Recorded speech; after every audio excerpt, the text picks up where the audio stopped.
Alright, back to much more and another character.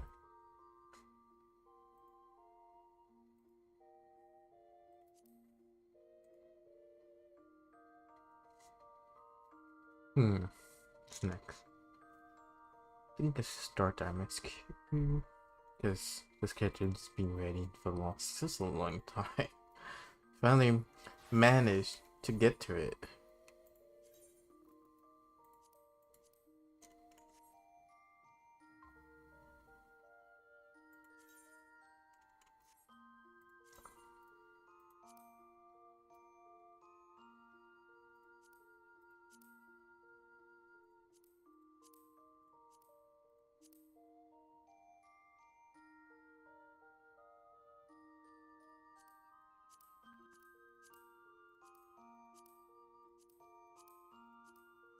I'm giving all this first.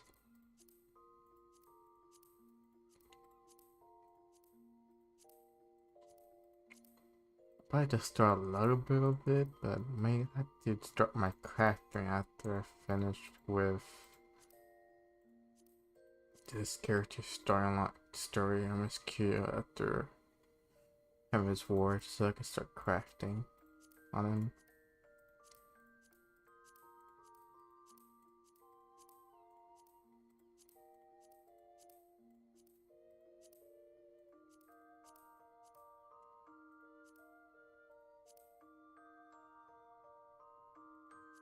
There we go.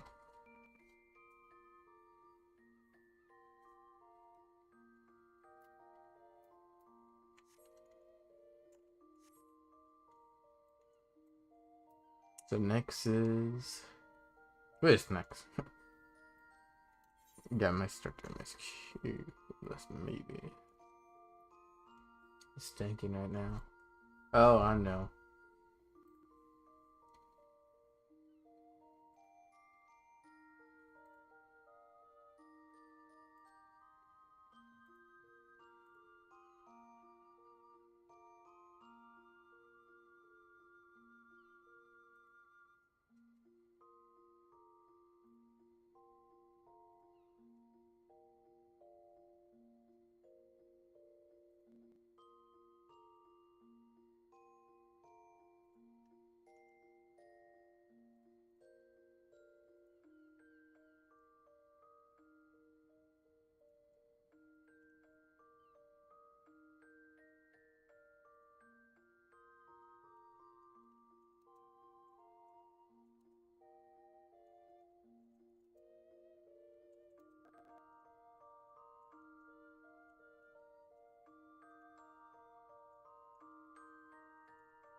It's working good.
Okay.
Alright. I think we should do the before we even start the next thing.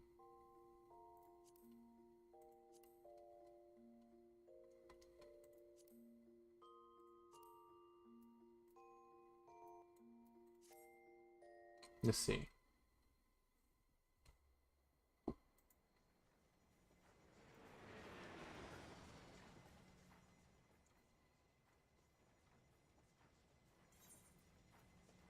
No, he's not. This is not it.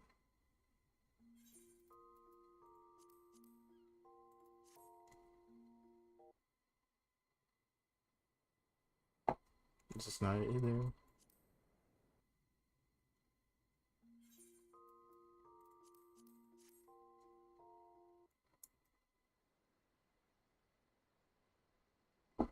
Yeah, not it. Jesus Christ.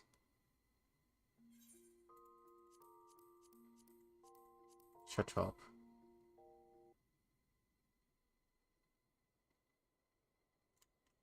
Oh my god, it's not it either.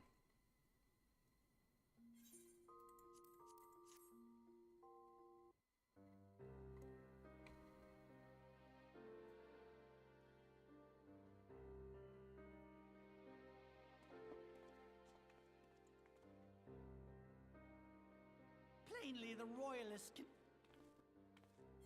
It seems only... No, it's just go continue the story.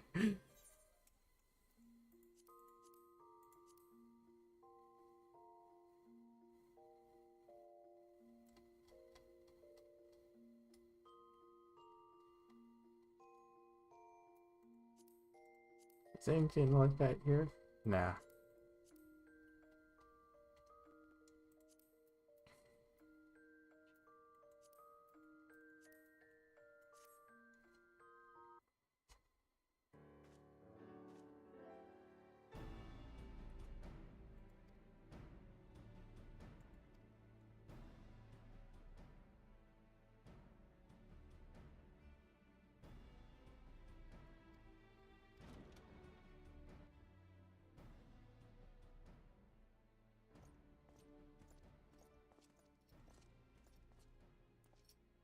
Estidian.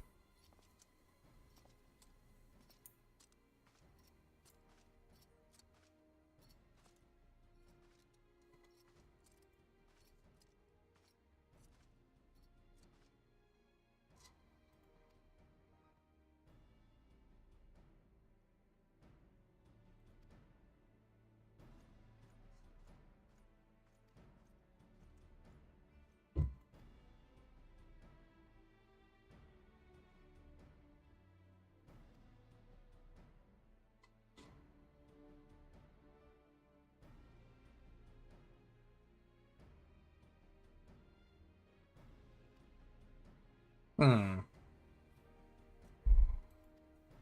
So, oh, that's what that was. So that same thing was something I did on the Dragon Quest line. Yeah, I did not see that one. My perspective.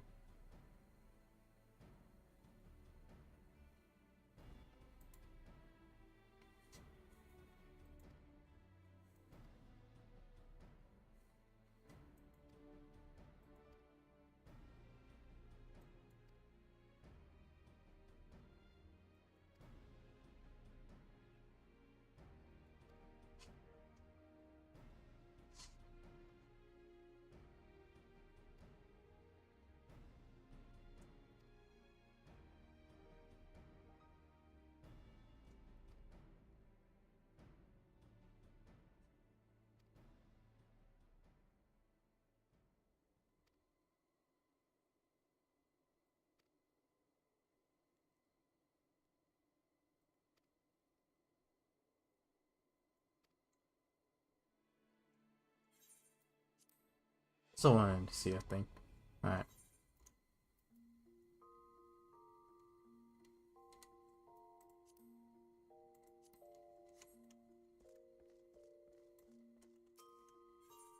This axe is so hilarious. It just doesn't look good.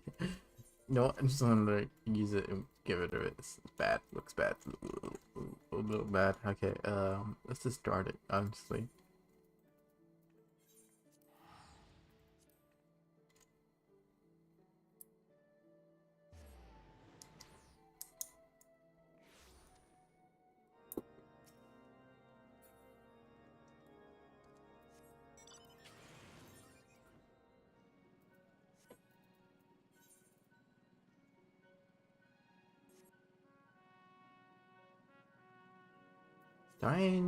I got trolls, so if I get like 15, 16, 17 more, I'll probably get the thing. What's this thing? It's the thing.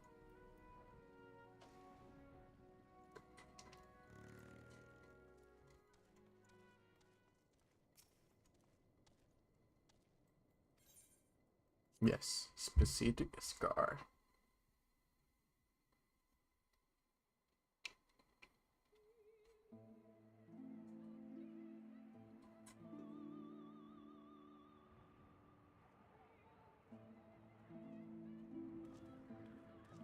And so they came, at a friend's behest.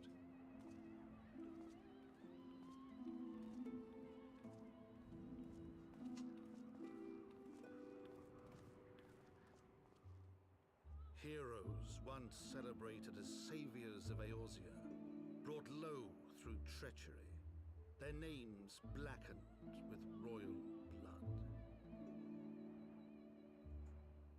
With memories of the lost and dreams of redemption, with hope yet in their hearts, they came.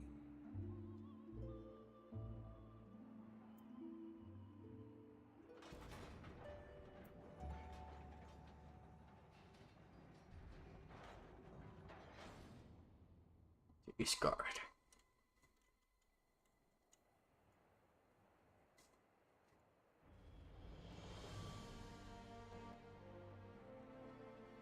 To Ishgard, shining city on the mount, overlooking the dominion of Kurthus.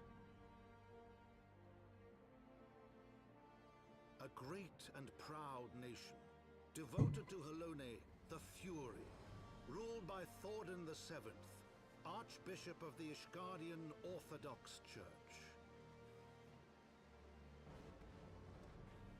The last bastion of the faith, her walls ever bristling with the sworn swords and spears of her 4 high houses. A land that after 1,000 years of war had forgotten what it was to be at peace.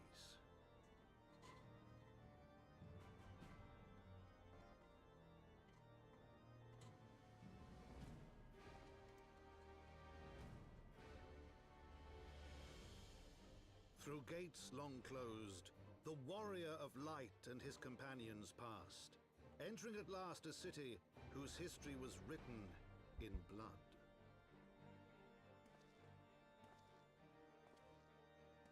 In the midst of the Dragon Song War they came, 3 weary travelers whose arrival would set in motion great change. Though none knew then how great.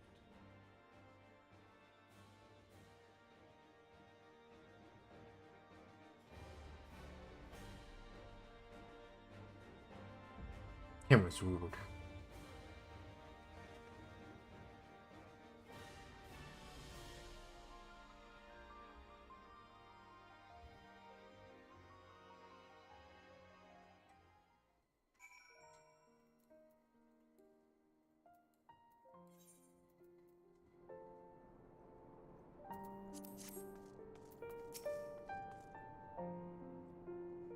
Master course.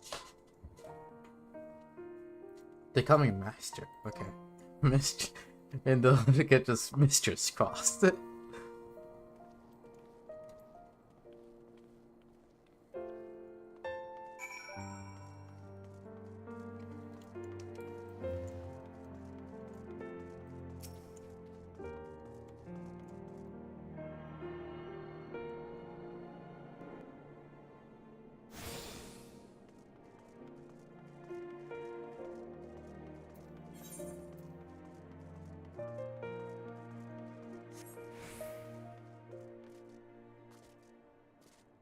Oh, he's not here yet. Okay. Oh no, it's in a different location.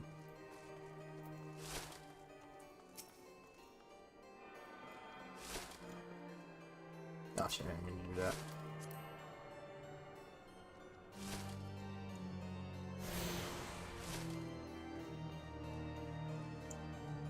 Hmm.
Let's grab the machinas.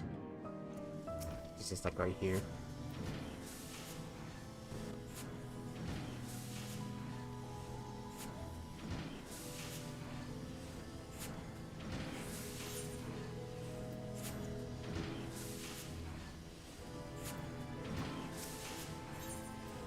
Yes.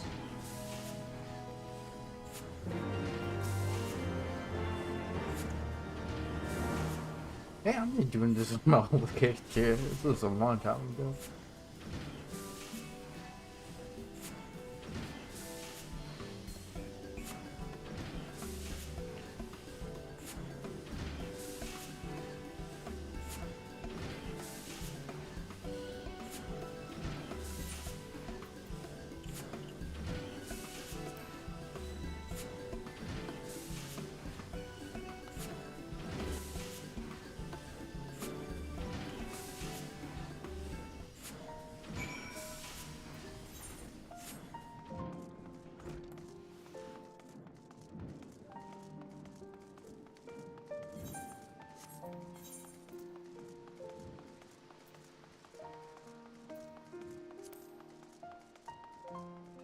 When I first came here, I was like, what the fuck is everything at?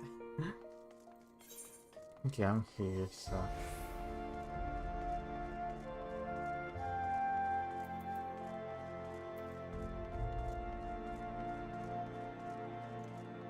Can't forget this area. So much happened here with crafting. I remember being here a couple months ago.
I grabbed it. Let me double check.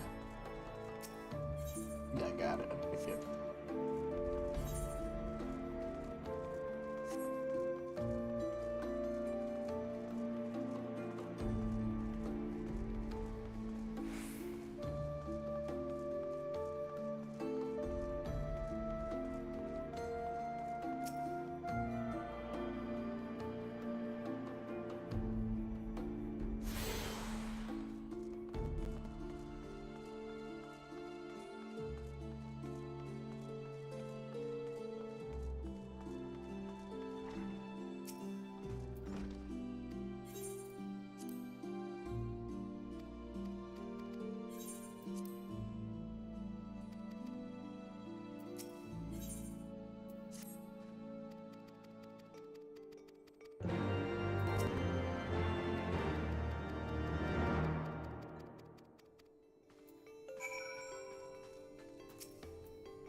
Okay, we got all of them. Still one.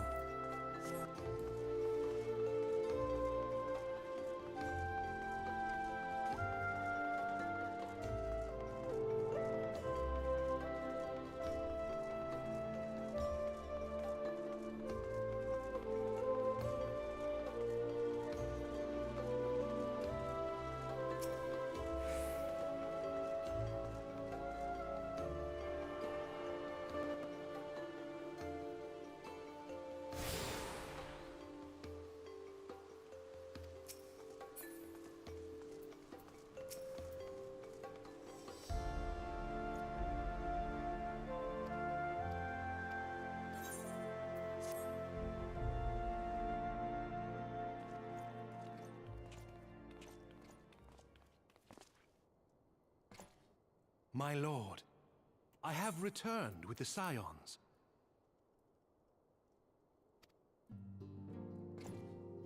I hope your journey was not too taxing.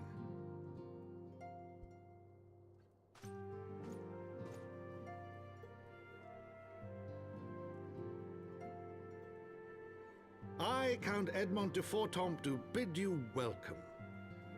As wards of House Fortomp, you shall be afforded every courtesy.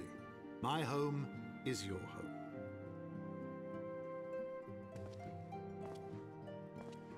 My companions and I are deeply honored, Count Forton. The honor is mine, Master Alphino. Consider it an expression of our gratitude for your service to Ishgard.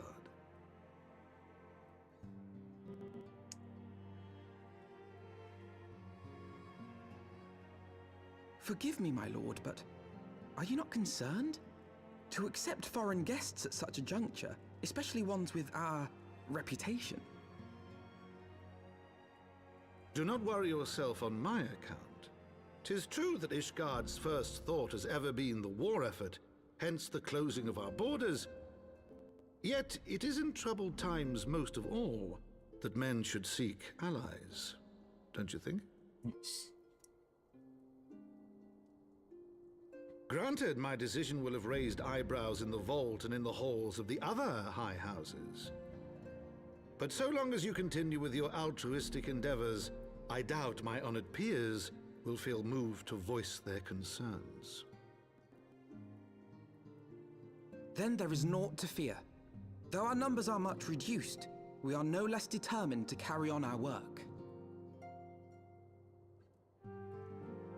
Full glad am I to hear it. But before you return to your labors, why not take a tour of the city? Ah, yeah, I should have done that. You would do well, I think, to acquaint yourselves with your new surroundings. After all, you may be here for some time.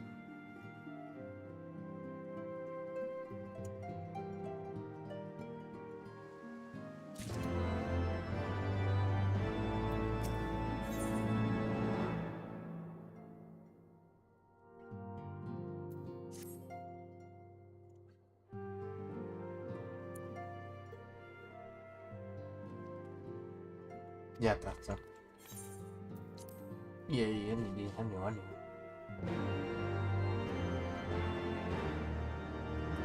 Alright, I'm just gonna grab the quest.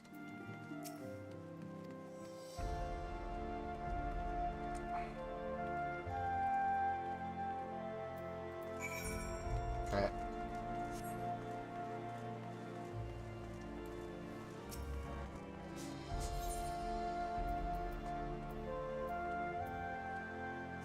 I'm gonna go here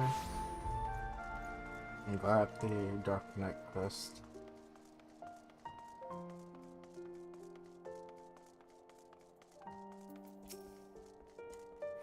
There he is, the man himself.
Nice.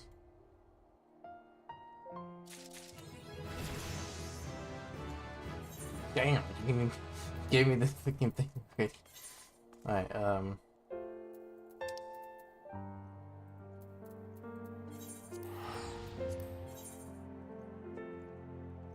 we got the Dark Knight.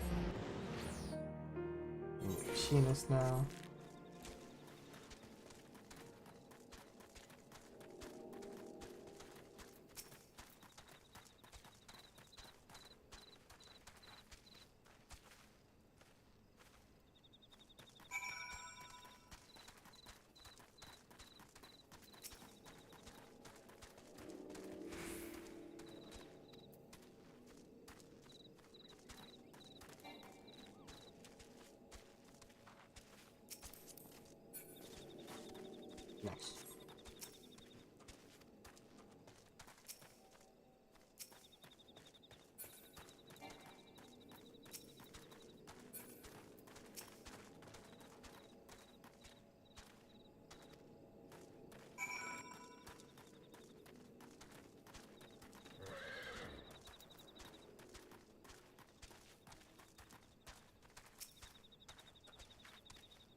Okay.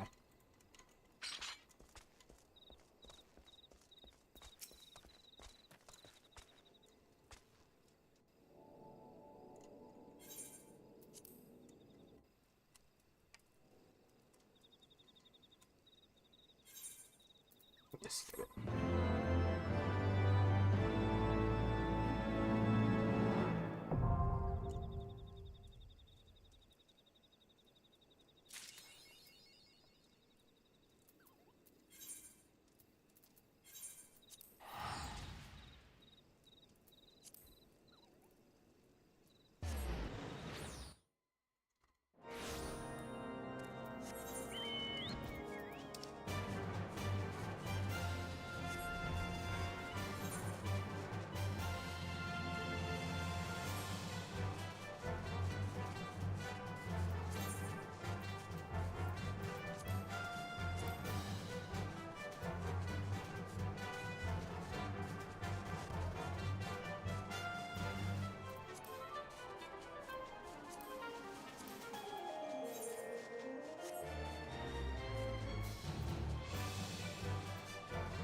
Astrology.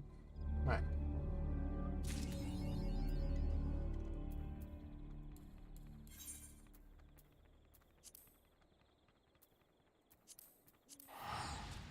Right, I think the best thing to do right now is to get some tomes.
Oh shit.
do this.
Tell me, for whom do you fight?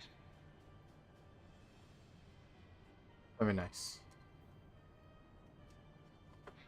Like, everything is set up. Let's double check this real quick. There we go. Eorzea's unity is forged of falsehoods. Its city-states are built on deceit, and its faith is an instrument of deception. It is not but a cobweb of lies. To believe in Eorzea is to believe in nothing. In Eorzea, the beast tribes often summon gods to fight in their stead, though your comrades only rarely spawn in kind. Which is strange, is it not? Are the 12 otherwise engaged? I was given to understand they were your protectors. If you truly believe them your guardians, why do you not repeat the trick that served you so well in Carteneau and call them down? They will answer, so long as you lavish them with crystals and gorge them on ether. Your gods are no different from those of the beasts. Icons, every one. Except for this, and you will see how Eorzea's faith is bleeding the land dry. Nor is this unknown to your masters, which prompts the question, why do they cling to these false deities? What drives even men of learning, even the great Louis Soir, to grovel at their feet? The answer? Your masters lack the strength to do otherwise. For the world of man to mean anything, man must own the world. To this end, he hath fought ever to raise himself through conflict, to grow rich through conquest. And when the dust of battle settles, it is ever the strong who dictate the fate of the weak.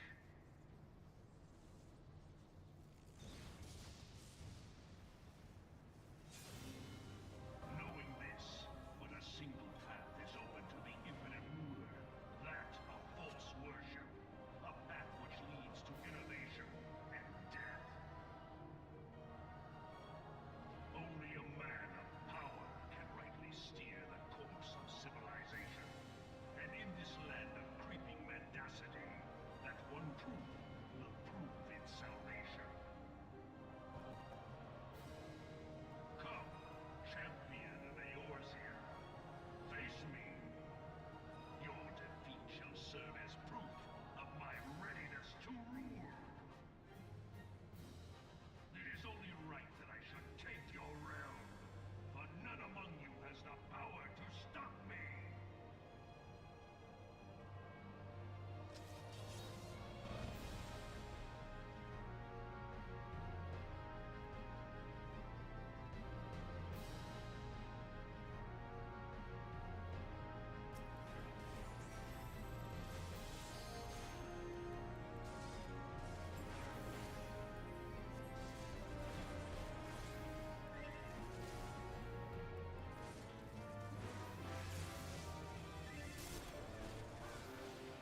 Ta-da. Yeah, that's my first patrolling on this character thing. Side. Alright.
I just okay, so you can just not support it at all. Actually, yeah, it's just support it. That makes sense.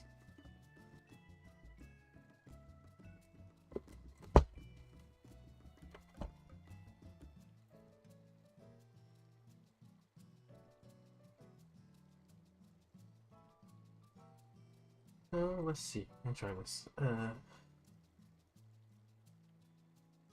Press. There we are.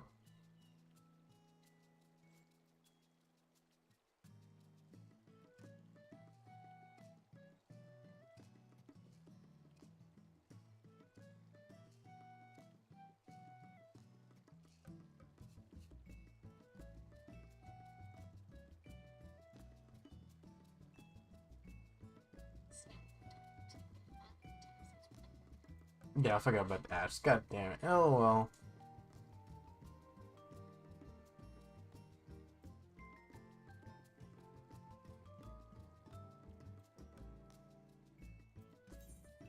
Alright, let's see.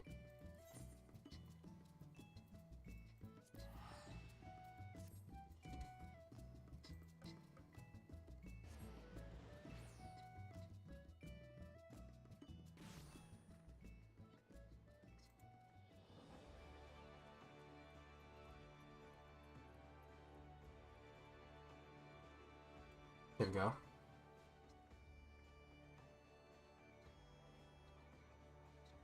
On the top of their lungs, displaying the severe trauma that they experienced.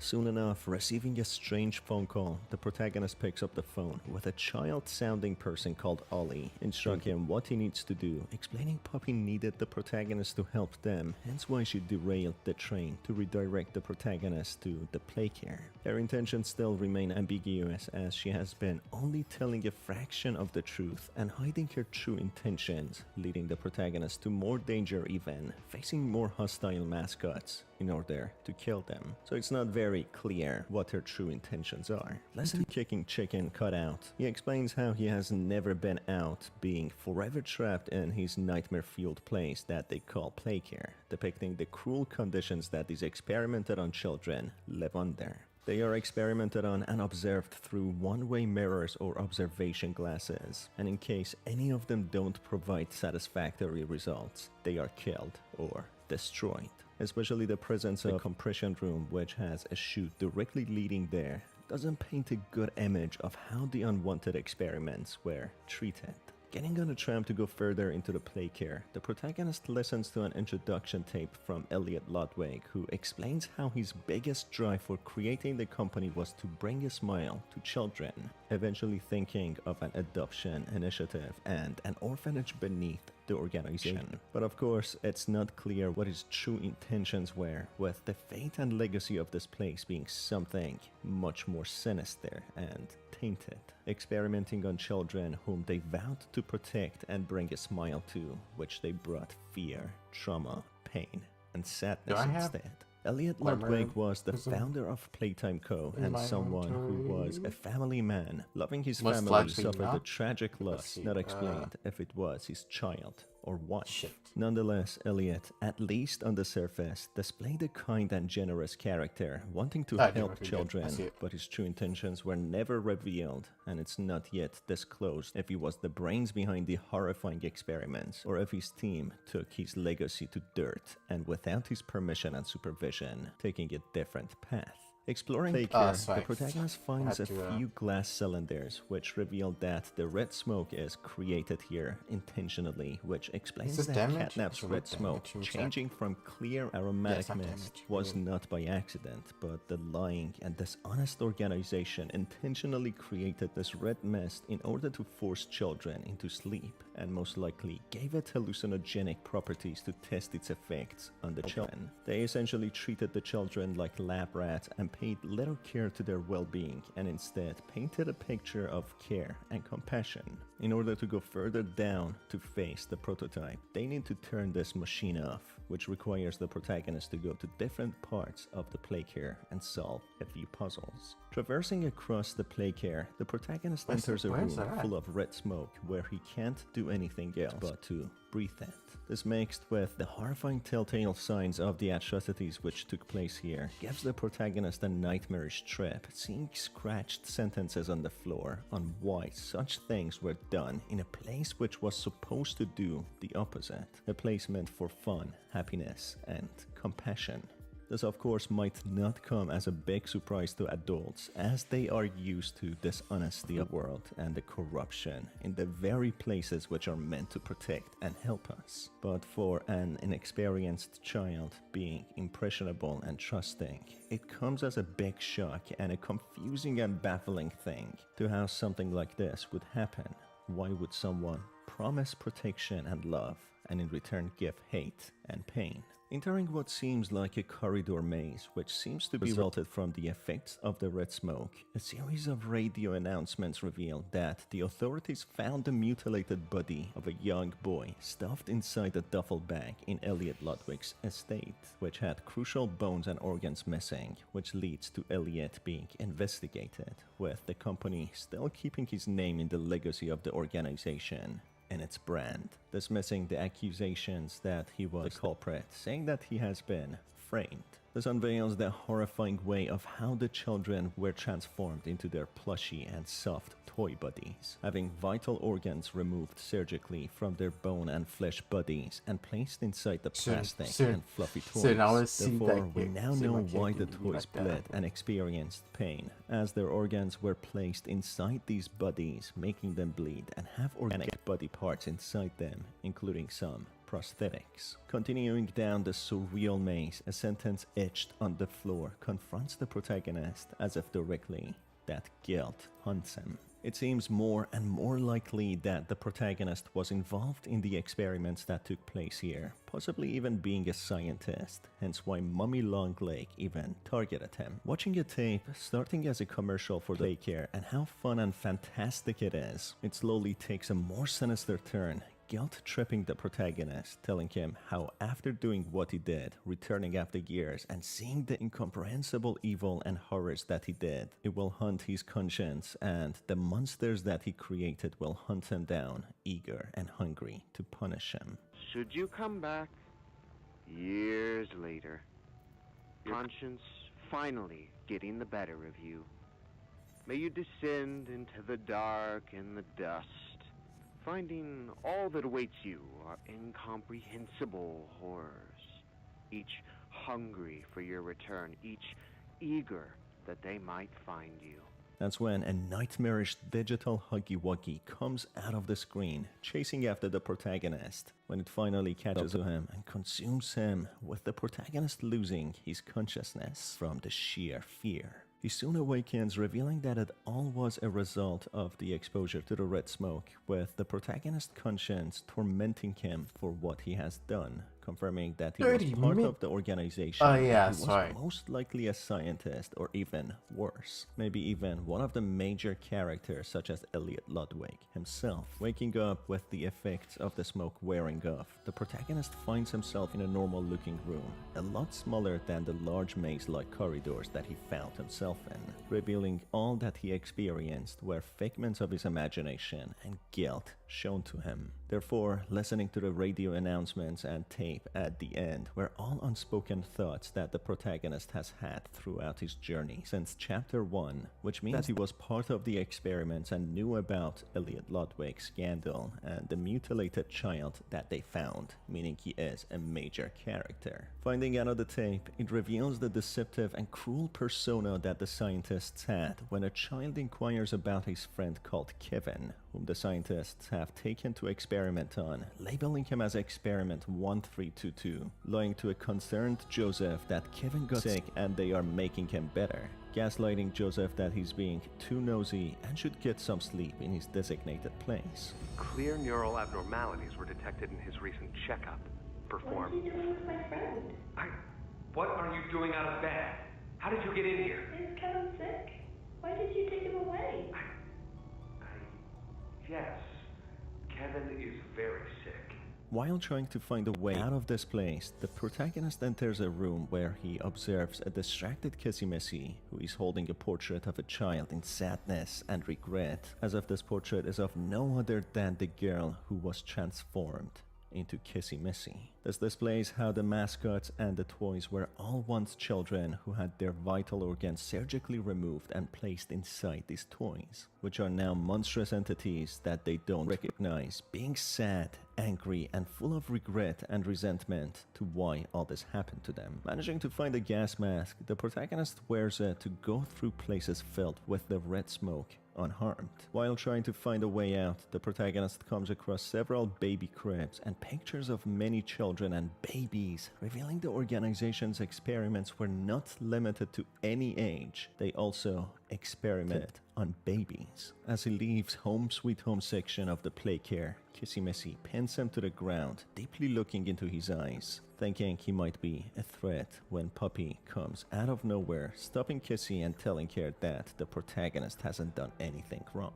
Regardless, Puppy goes on explaining that she is sorry for derailing the train, but they desperately need the protagonist's help as he has proven to be very capable and he could defeat Catnap as well, the final obstacle from getting to the prototype. She explains the prototype was the one trapping her in her casing and that he is the reason behind many of the toys dying, not being able to go free. She further explains that her intentions are to seek the protagonist's help in killing both Catnap and the prototype as a cause for revenge. She's very suspicious to say the least, and most likely she has ulterior motives, wanting to kill the protagonist as well, and maybe claiming authority and dominance in the Playtime Cove factory. I wouldn't be surprised if she is actually a major character who was turned into a toy, and as I theorized previously, being Stella Greybear, who wants to take over the organization and free it from any opposing force. Separating from Kissy Missy and Puppy, Ollie contacts the protagonist, informing him his next stop is the school where he shouldn't be bothered by Catnap any longer, but instead another character will be there known as Miss Delight, a teacher character who taught the children. That's when Miss Delight speaks directly to the protagonist, confirming he used to work here, but soon changes her attitude when she learns that he is here looking for his co-workers. She also mentions a mysterious character called Barb, who strangely seems to be close to her majority of time, which is also shown in a note where she talks about a never-ending hunger from a pit in her, which Barb explains needs satiation by seemingly eating other people. That's when, trying to use a generator, Miss Delight breaks through the floor, depicting she has a broken face, her outer dull shell showing her internal parts being very similar to humans, confirming the way that the experiments were surgically transformed into these monsters. As the note reads, she adopted a technique for pretending that she is dead or an inanimate object, and when her victims wouldn't look, she would attack them and consume them, which is exactly how the protagonist encounters her. She seems to be very powerful, breaking through barricades and fences, moving very fast when not looked at. After being chased for a while, the protagonist outsmarts Miss Delight by shutting a heavy restricted access door, which she tries to slide under, but misses by a second, which the gate closes on her, squashing her, which seemingly kills her. Moving on to the play area, the protagonist becomes swarmed with smiling critters who make unintelligible sounds, chasing after him, who can be scared off by flares from the new grab packet. The cruel reality of these entities could be that they were children or even babies transformed into these little monsters who didn't even possibly know who or what they are and how they are supposed to behave, being very hostile or simply extremely hungry, wanting to desperately eat, not knowing any better as they were never trained how to behave. Soon enough, the protagonist finds a brutal scene of Dog Day, the last surviving member of the Smiling Critters, having an adult voice explaining that millions of toys have been manipulated to work with the prototype, and in return to be fed, to feel the empty howling pit of hunger which Miss Delight explained in her note.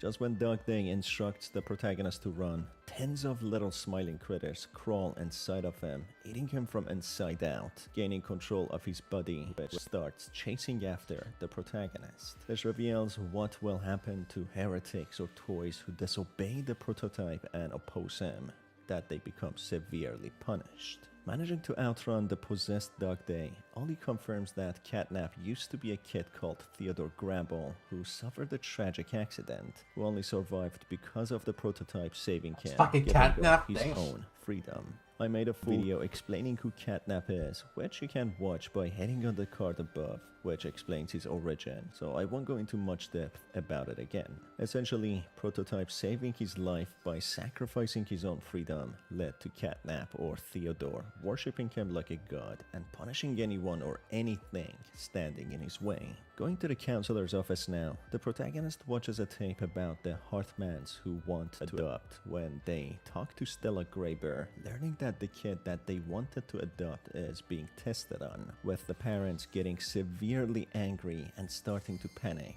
as if they know what testing means, knowing the child is being experimented on. So it's not really clear how many people knew about the cruel experiments that were taking place here, and of course, as it seems, many of them opposed it and wanted to actually stop the organization from doing so. When trying to solve a puzzle in a place covered in the red smoke, Catnap jumps the protagonist with his mask seemingly coming off, which takes him through a trip, showing him the atrocity of what happened to the children here. As soon as he awakens from the nightmares and visions, he hears a growling voice ordering him to leave Playcare or else he would face the consequences with Catnap coming for him. It doesn't take long before the protagonist faces off Catnap, whom he manages to severely injure and incapacitate, when all of a sudden the prototype appears with his iconic arm, which Catnap kneels down for in a worshipping manner. But surprisingly, instead of comfort, the prototype kills Catnap, displaying his sinister side that he might not be as he appears for safeguarding the mascots.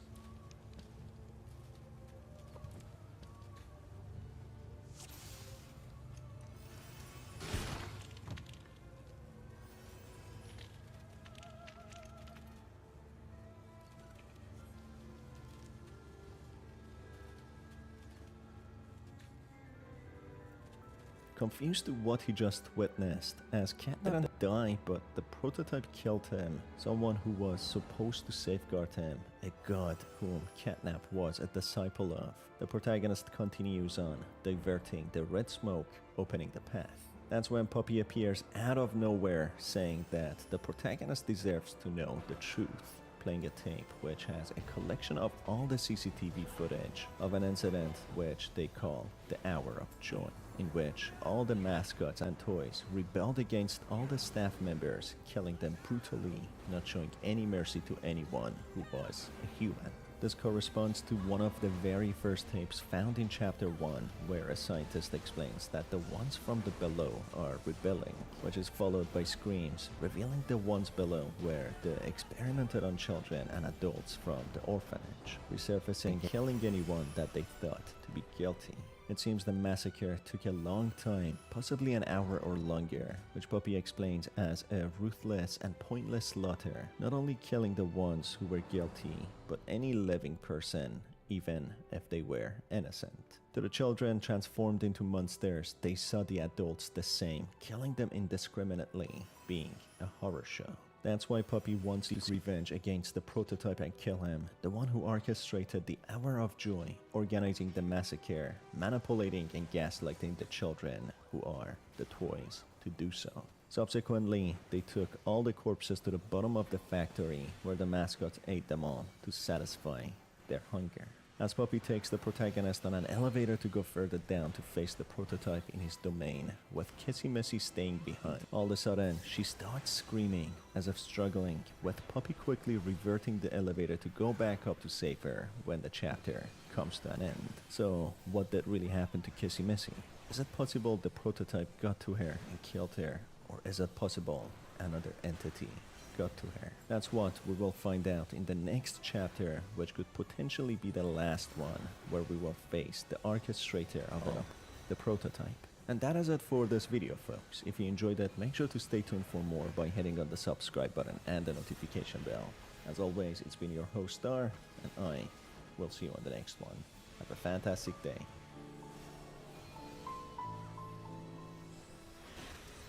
Little Caesar slices and sticks with half bacon cheese sticks, half pepperoni pizza is the world's greatest combination. As PB&J, I find that offensive. Order online to try slicing.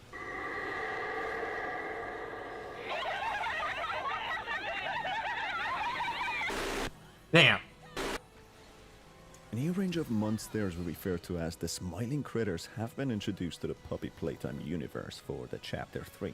The idea behind them was to create relaxing and soothing plushies in order to help children fall asleep. Each smiling critter wears a large, uncanny grin, which looks more eerie than calming and approachable. They each have a unique scent as well, which were originally thought to help with the children's relaxation. The scents are based off a specific type of plant or flower. Bobby Bearhawk has the scent of a rose, who is explained to be kind and compassionate, with her friendly persona making everyone feel comfortable around her. This description bears sinister subliminal messages that each of these dolls have a specific persona, clearly depicting that a soul or sentience were merged with them. Bubba Buffalant, a blue elephant, is described to be the smartest of all the critters. He is wise and advocates for the best decisions and choices for anyone around him, encouraging children to be good listeners and make the best decisions possible. and effectively be responsible and smart. Additionally, it has the scent of lemongrass, which has been scientifically proven to have a range of health benefits, some of which are relaxing and soothing properties. Catnap, on the other hand, is a purple cat with the scent of lavender. Catnap has one main purpose: to help his friends all fall asleep. He is a calming presence who wants to ensure anyone around him goes to sleep to kickstart a new day, being fully fresh. Lavender, correspondingly, is known to have properties helping one sleep well. Another critter by the name Crafticorn is a small unicorn whose purpose is to promote arts and craft, encouraging children to engage in innovative tasks and create. Her scent is jasmine, which has healing and pain relief properties. Dog Day, on the other hand, is an orange dog plushie which has the scent of vanilla. He is the strong, determined critter who is very encouraging no matter what, helping his friends keep on going and carrying on with any task or plan. Happy Hopscotch is a green bunny with the scent of What's the other peppermint. tank cat? She is hyper That's and right there. encourages her friends to engage in whatever activity they can. Due to her hyperness, she can at times be loud and impatient. She might seem to want to do things quickly and jump from one activity to another. Kicking Chicken is a yellow chicken plushie with the scent of Lang Lang, who is the cool critter. She has a positive and upbeat persona who doesn't let anything hold her back, and he encourages this outlook to anyone around her. And finally, we have the pink Picky Piggy with the scent of citrus. She is the playful critter, yet with a sound mind fueled by a balanced diet and healthy lifestyle. She can be seen holding an apple and having the symbol, despite the stereotype of what pigs are like.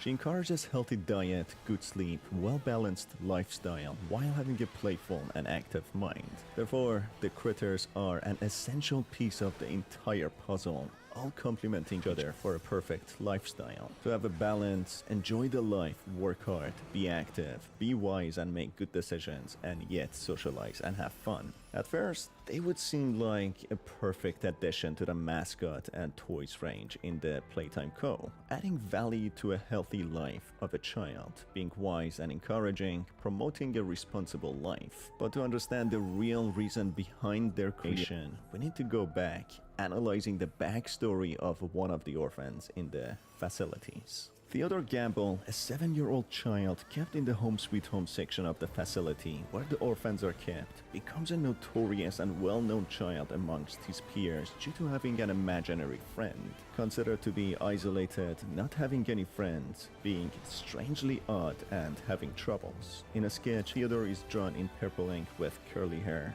reminiscent of the color associated with catnap, sitting on a bed while a skeletal arm comes out with darkness underneath the bed, closely resembling the iconic arm belonging to Experiment 1006, or better known as the Prototype, who brought about the collapse of Playtime Co.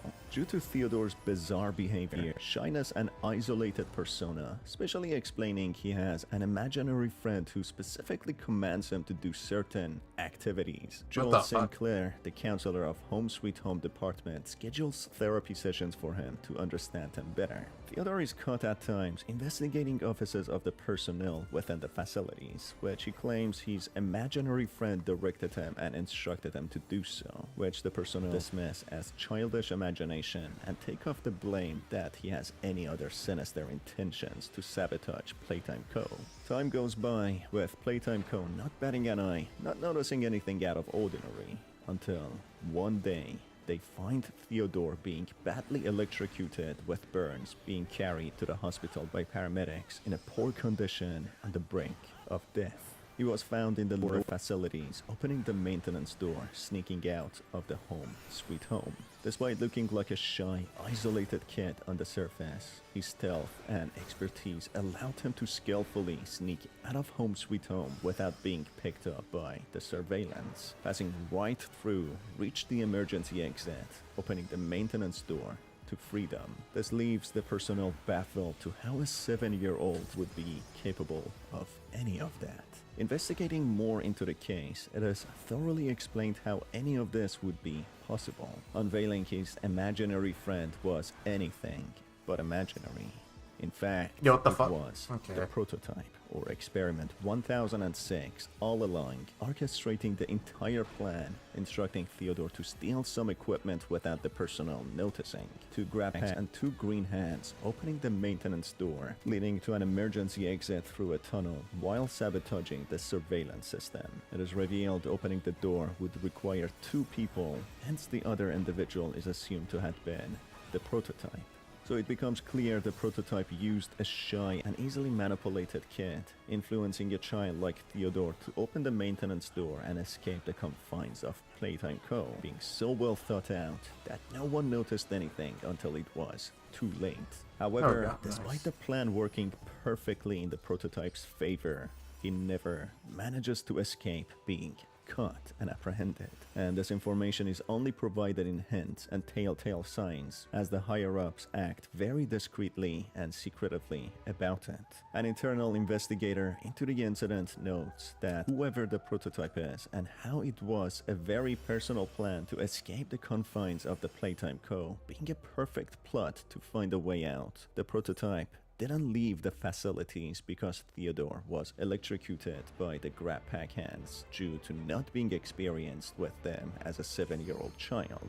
Despite seeming like a selfish and monstrous individual, despite what he has endured and the desperate desire to escape and experience freedom, I Experiment forgot that he took 1006, Mommy the along prototype, bits, yeah. doesn't escape. Instead, saving Theodore's life, passing him to the faculty members so he can be revived and rescued.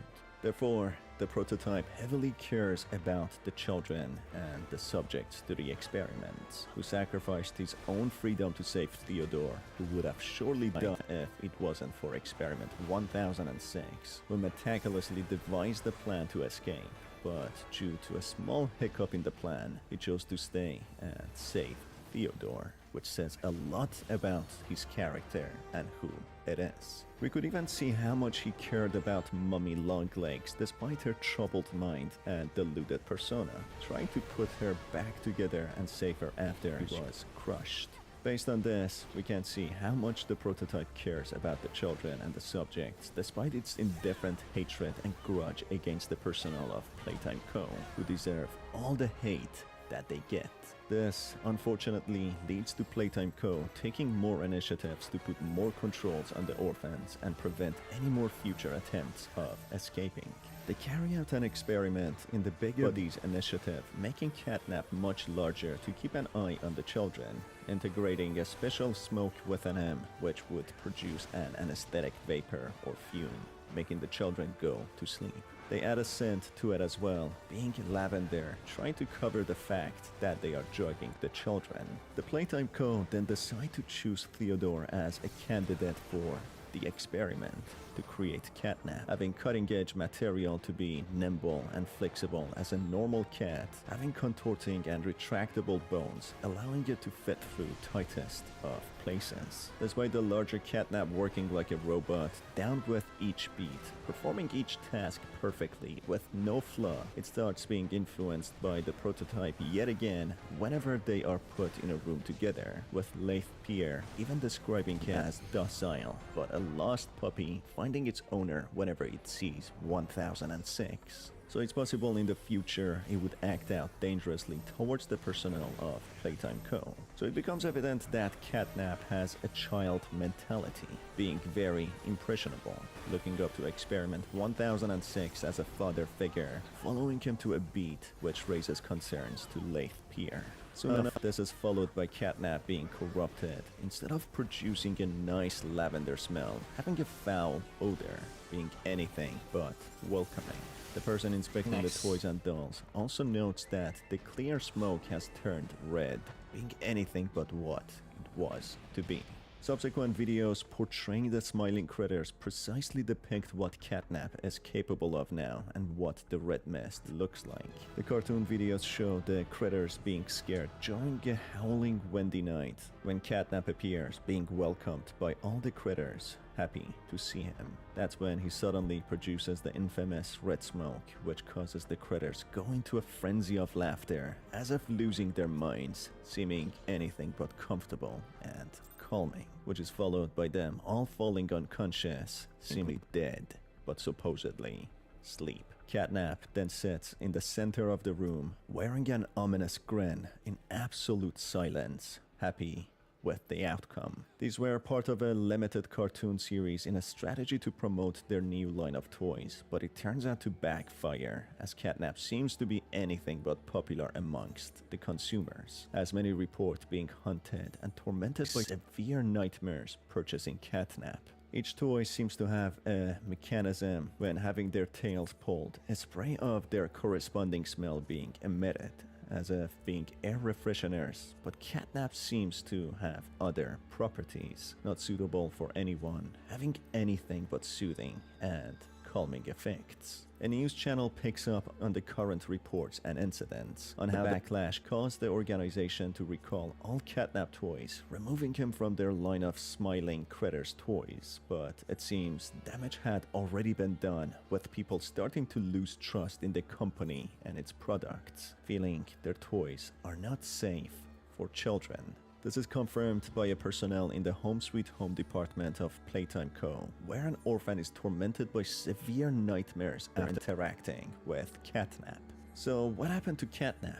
Why did it start smelling so foul, and why the clear spray or mist turned red, causing severe nightmares? Could it be another sabotage done by the prototype to turn people against Playtime Co., so they can be exposed with the toys maybe finally freed? It could simply be a malfunction, or in actuality a meticulous plot by the prototype. If anything, the story seems to be getting deeper and much more interesting, and I can't wait for what Puppy Playtime Chapter 3 has to offer, as they're really putting a lot of work into it. Anyways, it's been your host Star. Thanks for being here, and I will see you on the next video. Take care.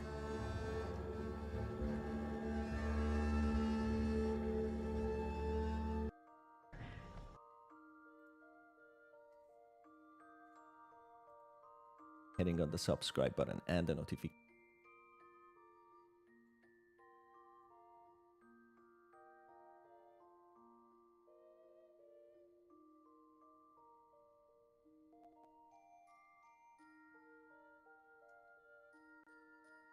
Wawa's leveling up their rewards program. Now you can earn points on fuel and other everyday items, like your morning coffee and afternoon pick-me-ups. Then choose to redeem them for what you love most. Unlock the power of choice with the new Wawa Rewards. Mobile games are going big. Free Fire Max is now available on PC with Google Play Games. Play in matches, level up your guild, and put your teamwork to the test. There's only one goal: to survive and be the last one standing. Experience combat like never before with mouse and keyboard controls and a larger... The protagonist as a new recruit in Captain Willie's ship meets the captain, who instructs him to start with washing the deck as the first task of the day. As the crew member starts washing...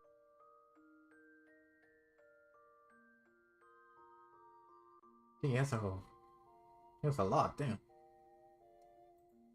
Towards the very end, when Puppy takes the protagonist on an elevator to go further down to the bottom of the factory, Kissy Missy, a trusty friend, stays behind to seemingly operate the elevator before they can send the elevator back up so Kissy can get on it as well to join them.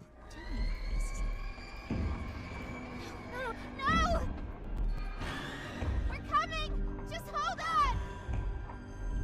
Come on, go faster! As Puppy alongside the protagonist are lowered down halfway, Kissy starts screaming and making sounds as if struggling with another entity seemingly attacking her. So what really happened here, and what led to it? Going back, as we know, the prototype was one of his kinds, capable of so much. At first, he was obedient and followed orders, but soon after, he showed hostility and a constant rebellious nature, trying on multiple occasions to run away. Despite killing many staff members, injuring many, trying multiple times to escape, and even conspiring against the organization, trying to turn many against them, the organization for some reason only contained him rather than killing him, which might seem a little surprising and nonsensical. But maybe there's more to the story. Maybe the prototype is a very unique and valuable asset to the organization that they are not willing to lose. The prototype despised being a test subject and tried everything in his power to destroy the organization. He conspired with many other mascots or toys and dolls to form a group and fight against them. One of his most devoted disciples was Theodore Gramble, whom we learn about through confidential files. He was an orphan child like many others in the Plague Year who didn't have any parents or family to look for them if they were to go missing. So it made it very easy for the organization to perform their cruel experiments. Theodore was specifically targeted and groomed in order for the prototype to have his great escape. It looked as if the prototype didn't care much for anyone else but himself, trying to find a way out. But what came as a big shock was that when Theodore opened the security doors for him using a grab pack, the door opened, giving the prototype the golden opportunity to escape, with all security measures and cameras even being disabled. Despite having the chance to escape, something he wanted to do so badly, the prototype, instead of running away, stays behind and rescues Theodore, who gets a nasty shock from the grab pack. In the process, he gives up his freedom to save Theodore. As a result of Theodore being badly injured, the organization decides to use his functional body parts and surgically remove them and place them inside a doll known as Catnap to be another one of their mascots. Theodore, who is now Catnap, a living doll, learns about the prototype's sacrifice, starting to become more and more devoted to him, starting to see him as a pure and heavenly god in the shape of a broken and suffering monster. Someone who, despite looking as such, is kind and has been sent to free all that are suffering under an evil organization. Catnap's devotion starts to take a different turn when he is heavily drawn towards the prototype and starts showing hostility towards the staff members after each time that he has an encounter with the prototype, as if being heavily influenced by him. This slowly results in Catnap becoming a loyal follower of the prototype, being used as a vessel to perform actions of him. That includes influencing other mascots and dolls to rebel against the evil Playtime Co. and seek revenge for what they have done to them. Keep in mind that majority of the dolls and toys are the consciousness of children and even babies, with them being easily impressionable and easily manipulated. Many of them don't even have the adequate training to know how to properly behave, basically being enslaved and tortured. And many of them, after the mass massacre, stayed babies and grew older in their plastic and fluffy bodies, with their consciousness only getting older. So essentially they were babies left in the wilderness to grow on their own, hence why they were more instinctual and animalistic. For some of these dolls it would be easy to manipulate, but some other it would take a lot of trying and manipulation to make them hostile and give them the will to fight against their oppressors. They were kids after all, and they were innocent, not seeking violence, but with the right amount of persuasion and convincing, they learned to act, which brings about the Hour of Joy. The Hour of Joy was the catastrophic end to the evil organization of the Playtime Co. The toys killed anyone that they could find, innocent or guilty, and through the tapes in Chapter 3, we learned the majority of the people working there didn't know about the cruel experiments taking place, and many who did know wanted to put an end to it. Many adults genuinely cared about the children. They adopted them or fostered them and treated them like their own children. In one tape, the Hartmans, a couple who fostered the child, became severely shocked and upset when they learned that the kid that they fostered was tested on and experimented, which made them break down when they wanted to adopt him. On another occasion, Richie, a tough man on the surface, expressed his heartfelt thoughts on how cruel it is that children barely get any sun and should go out. His colleague also agreed with him and found him to be a kind, compassionate man deep down. I take it you're not a fan of these plays, are you? Nope. Never liked the feel of it. I mean, don't you think these kids deserve some real sunlight instead of floodlights and painted skies? Hell, we're not even allowed to talk to these kids. Isn't that... Sorry, Stu. Sorry? That doesn't sound like the Rich I know, honest to a fault. But I always liked that about you. they've been pushing hard for me to choose my replacement. I'm thinking about either role to you. What if is a symptom that torments individuals with OCD? What if I upset someone I love? Another woman called Claire, learning about her adopted child feeling sick and traumatized after experiencing the red smoke and the possibility that the child called Marie would be experimented on. She broke down and screamed from the top of her lungs to stop it. Her hand in mine. It felt like blood was boiling beneath her skin. She saw something too. Something horrible. I'm sorry. I don't mean to. Miss Harper, we'll provide the very best care we can offer. You have my word. There are many concerns we must address at this time, and we'll continue to monitor. She'll be okay. No! Well, pardon me if I'm not comforted by that! Therefore, it's safe to say that majority of the people in Playtime Code didn't know about the experiments, or if they did know, they wanted to save them or stop the cruel experiments. Oh, 30, so damn, it's okay. understandable why Poppy found it to Can I be do it? extremely I unjustified mean, for try. the toys to brutally kill and devour everyone there, including the innocent adults. It might be excusable that the children, not knowing any better and suffering from hunger, were manipulated to commit these actions. But what's not forgivable is that the prototype, seemingly an intelligent adult, acted as such and forced all the toys and dolls who are mainly children act savagely. The prototype not only wanted to kill anyone innocent or guilty, but he also killed directly or indirectly toys and dolls which were children who disobeyed him. He killed them brutally, in graphic manners, and without any mercy. Kanna, being a devout follower of the prototype, committed atrocities beyond comprehension. He tortured and brutally murdered anyone who didn't follow the strict rules of the prototype. He simply called them heretics and punished them. We are talking about children who didn't want to commit atrocities and murder. Children who are probably shown kindness and compassion by many caring adults who truly cared for them. So seeing them murdered in such brutal fashion made them want to stop the killer dolls. There's clear evidence after the Hour of Joy, or maybe even during the massacre, many dolls and toys were butchered.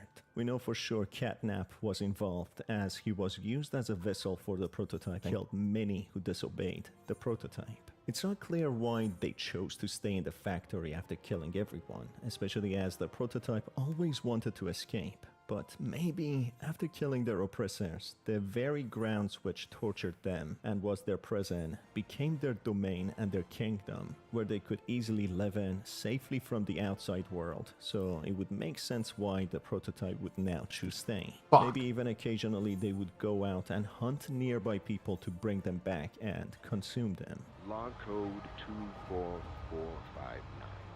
In relation, experiment 1006.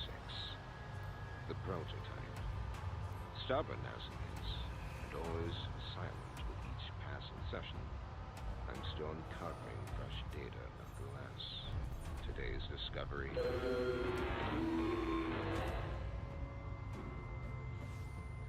The fuck? Okay. Ready to talk now, are you? Yeah, I got it done. So, Possess. A question. Go ahead. Do you feel anything? This question is fun to once, exactly. You stick us. Feed us. Tear our flesh. Do you feel it? There's a secret inside you, 1006. Valuable beyond all measure. I cut it's level 5, of course. That's fine. and I get closer with each session. So speak, or don't. Fight, or give in. Regardless, I must. Oh, it just wasn't on, that's why. It excites me. Thank you. You thank me. I learn something new about you every day.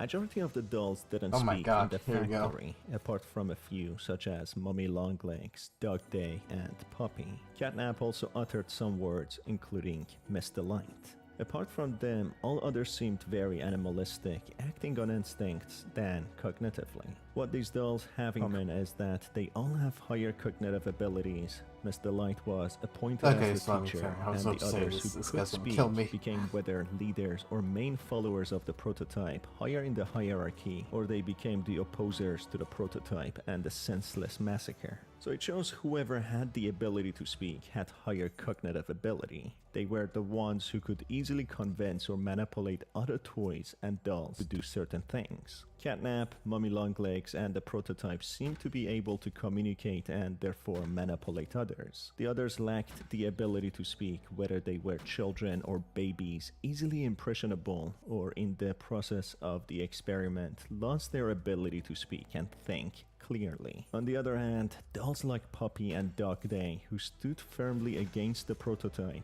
they had higher cognitive ability, being whether adults or not losing their rational thinking abilities. Like many dolls who lacked the ability to speak, showing lower cognitive abilities, Kissy also seemed a little naive, hence why she participated in the Hour of Joy killing, being easily manipulated but regretted her decision later on, and with the right amount of guidance and compassion from Puppy, she joined her cause, going against the will of the prototype, essentially becoming a better version of herself. And we also see that she doesn't speak, so maybe she has lower cognitive ability. Despite having good intentions now, Kissy is still seen being on the edge and being naive and hostile as she tackles the protagonist when, with the guidance of Puppy, she stops, who tells her that the protagonist is one of the good ones. Therefore, this shows that she was not bad and is also not bad, but was badly manipulated like many other dolls and toys, hence why Puppy wants to kill the prototype and possibly liberate the others who are whether forced to follow him or are manipulated by him. So despite it seeming as if Puppy is solely driven by the sense of revenge, she possibly wants to free others and save them from his severe punishment.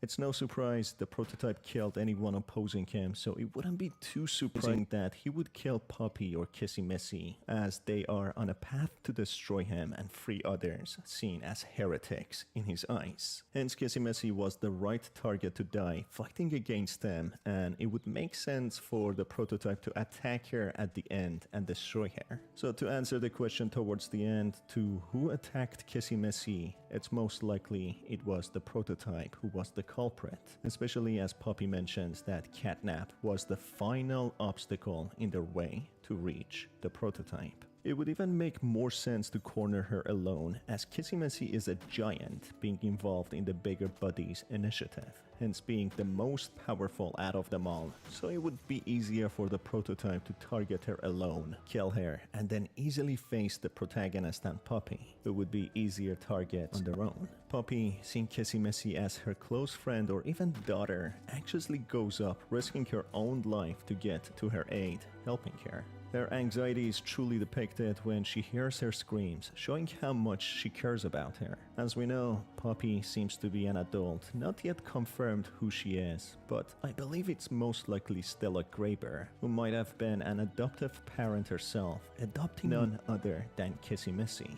That's why she sees her as her daughter, which makes sense why they have such close relationship with each other. And that's it for this video, folks. What are your thoughts and opinions? Let me know down in the comment section below.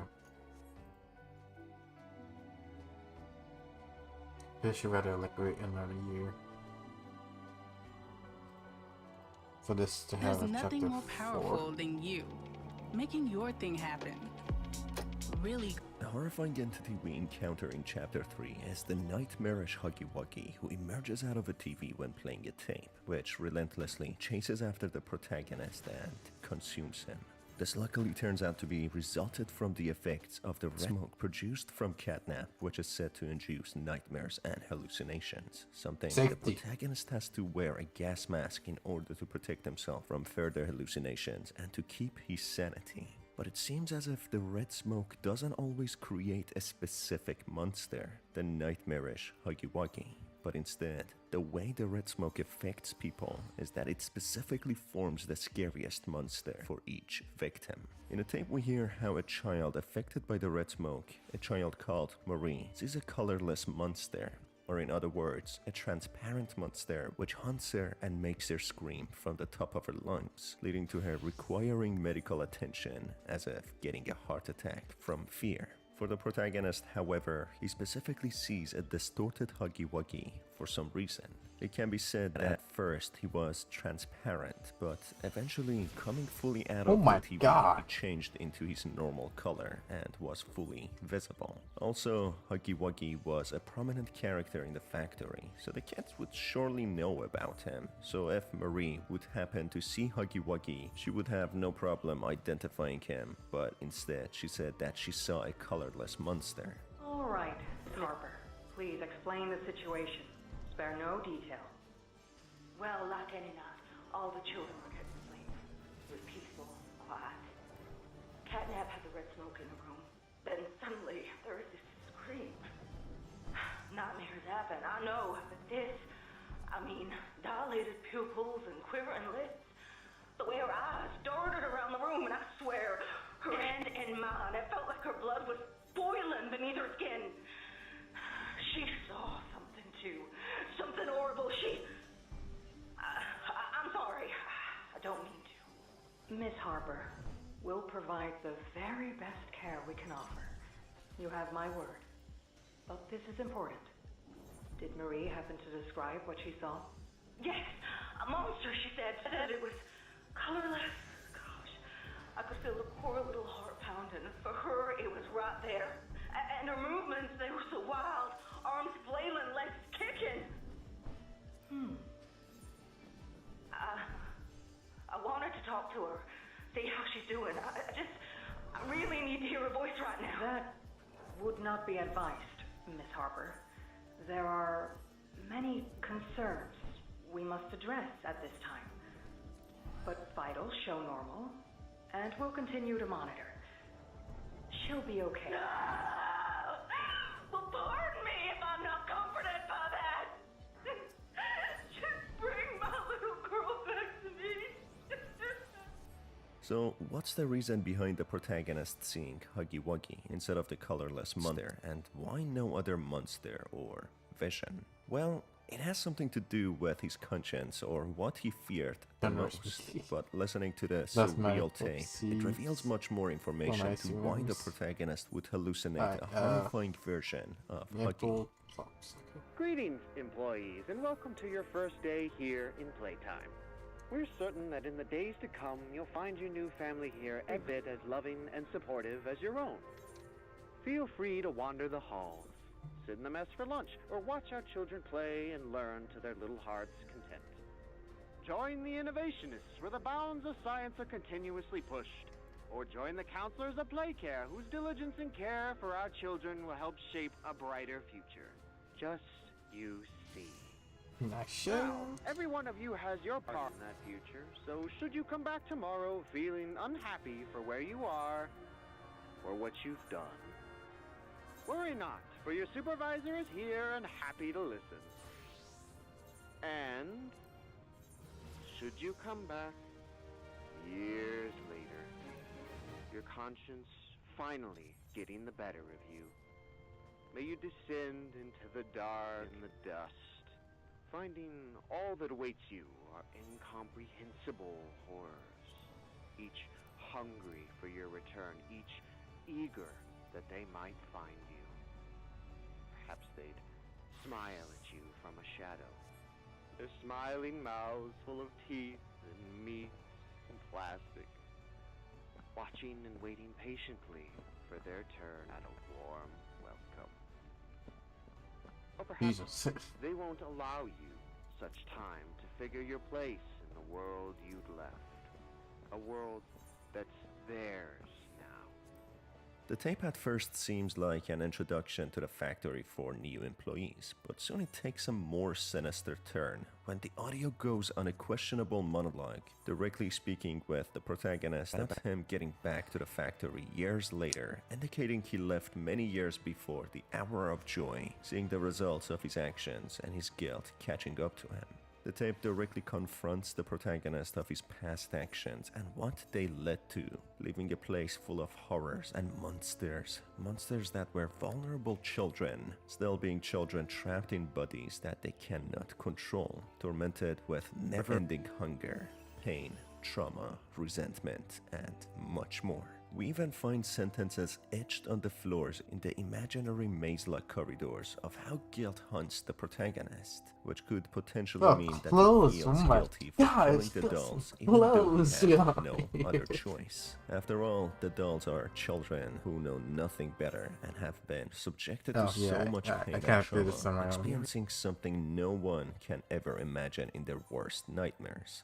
Therefore, in a way, the protagonist might sympathize with them and understand where their pain and misery comes from, with their retaliatory response and actions being justified to some degree. It's not clear if the protagonist directly was involved in the experiments or knew about them, but whatever it is, he seems to be someone who feels remorse and guilt for what happened to the children and what they have become. It seems as if the protagonist has a heart, and it pains him seeing the children as such, manipulated and unhappy, always hungry, and essentially turned into monsters. Maybe he didn't directly participate in the experiments, but his lack of action made him feel guilty. Maybe the reason for him leaving the factory years before was due to finding out the organization intends to perform experiments, and it was something he couldn't bring himself to accept participating in. But maybe his lack of action left him regretful. Also, if we look at all the battles and face-offs that he had with the mascots and dolls, he didn't directly harm or kill any of them, but they all became entangled with the environmental hazards and died. The very first mascot he encounters, Huggy Wuggy, falls to the ground, presumably dying. Mummy Longlegs gets trapped in the grinding machine after a chase and dies. Miss Delight gets trapped in a security gate and dies due to trying to squeeze through, and finally, shooting Catnap with the electric hand only incapacitated him and didn't kill him. Also, the smiling critters were only scared off by the flare gun, including the Whack-a-Wuggies who were just scared off. So the protagonist didn't seem to want to kill any one of these dolls, but was left with no other choice to scare them off or deter them, and at times using greater measures to incapacitate them in order to save himself. But regardless, it seems the death of the mascots that he was indirectly responsible for haunts him and makes him feel guilty. One of the mascots he felt the most guilty of was Huggy Wuggy, who couldn't even speak and was used like an exhibition piece to stay steady, used for display, despite going through a tragic experiment, losing his humanity. So it's very likely, apart from finding Huggy as the scariest mascot, which traumatized him the most, he feels the most guilty about Huggy. If you think about it, maybe the protagonist felt the most guilty about Huggy Wuggy's death, because maybe he was in some way linked to him, or him becoming his monstrosity. Huggy Wuggy is one of the oldest mascots in the Playtime Co. history, and correspondingly one of the earliest experiments, known as Experiment 1170. Huggy was debuted in 1984, being one of the oldest, being one of the major dolls that gave Playtime Co. its reputation. Coincidentally, the protagonist also left working for Playtime Co. around the same time, seemingly, several years before its mysterious closure and the Hour of Joy incident. So, maybe the protagonist somehow knew the person experimented on to become Huggy Wuggy and personally felt guilty for not stopping the experiment from being performed. Maybe, even worse, he had some sort of involvement in it. It's unlikely that he fully knew about the experiments and actively participated in it, because otherwise he would know about the constant attempts the mascots made to escape and their hostile natures, and knowing that, he would presume that they probably broke free or hurt the employees, and he wouldn't step foot back in the factory to expose himself to danger. It also seems finding the many living dolls in the factory and how empty it was came as a shock, something that he didn't expect. Therefore, if any, his involvement in the experiment was minimal, but enough for him to feel guilty and hallucinate about Huggy Wuggy after inhaling the red smoke. He felt so bad about Huggy's death that he was tormented by his reincarnation in a horrifying manner, with an imaginary monologue confronting him and blaming him for returning years later to find the fruit of his actions and what horrors and monsters have been left behind. Strangely, he also has visions of radio announcements about the discovery of a mutilated corpse of a child in Elliot Ludwig's property, which leads to the legacy of Playtime Co. getting stained forever. If he wasn't in the factory anymore during the later lifespan of the factory, he probably followed the news about it and heard about the gruesome finding on the radio.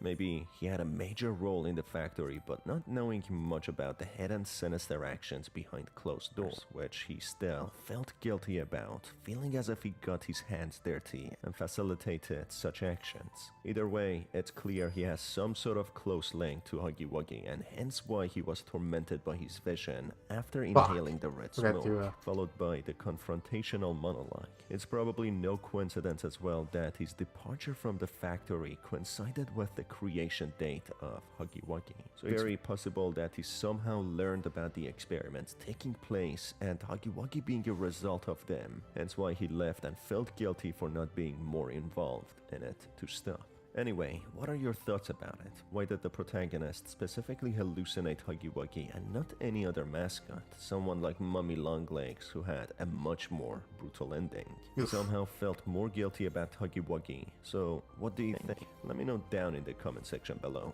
As always, it's been your host Star, and I will see you on the next video. Take care.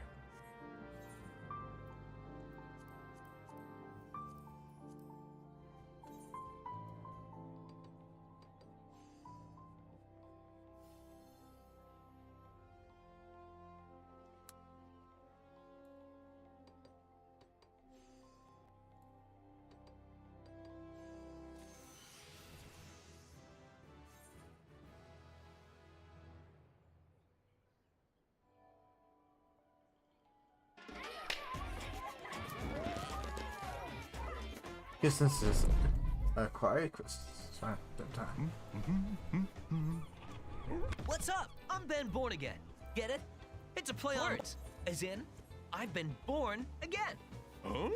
What does that even mean? Oh, sorry. One expected villain encountered in Chapter 3 is Miss Delight, a psychotic killer who was originally appointed to teach kids in the Playcare School, a fully independent orphanage where the children played, went to school, ate, and slept, with many of them having the unfortunate fate of being selected to be experimented on. There seems to have been several adults selected as well to be transformed into ideal teachers having a passion for teaching and being good with kids, which they transformed into dolls they refer to as Miss Delight.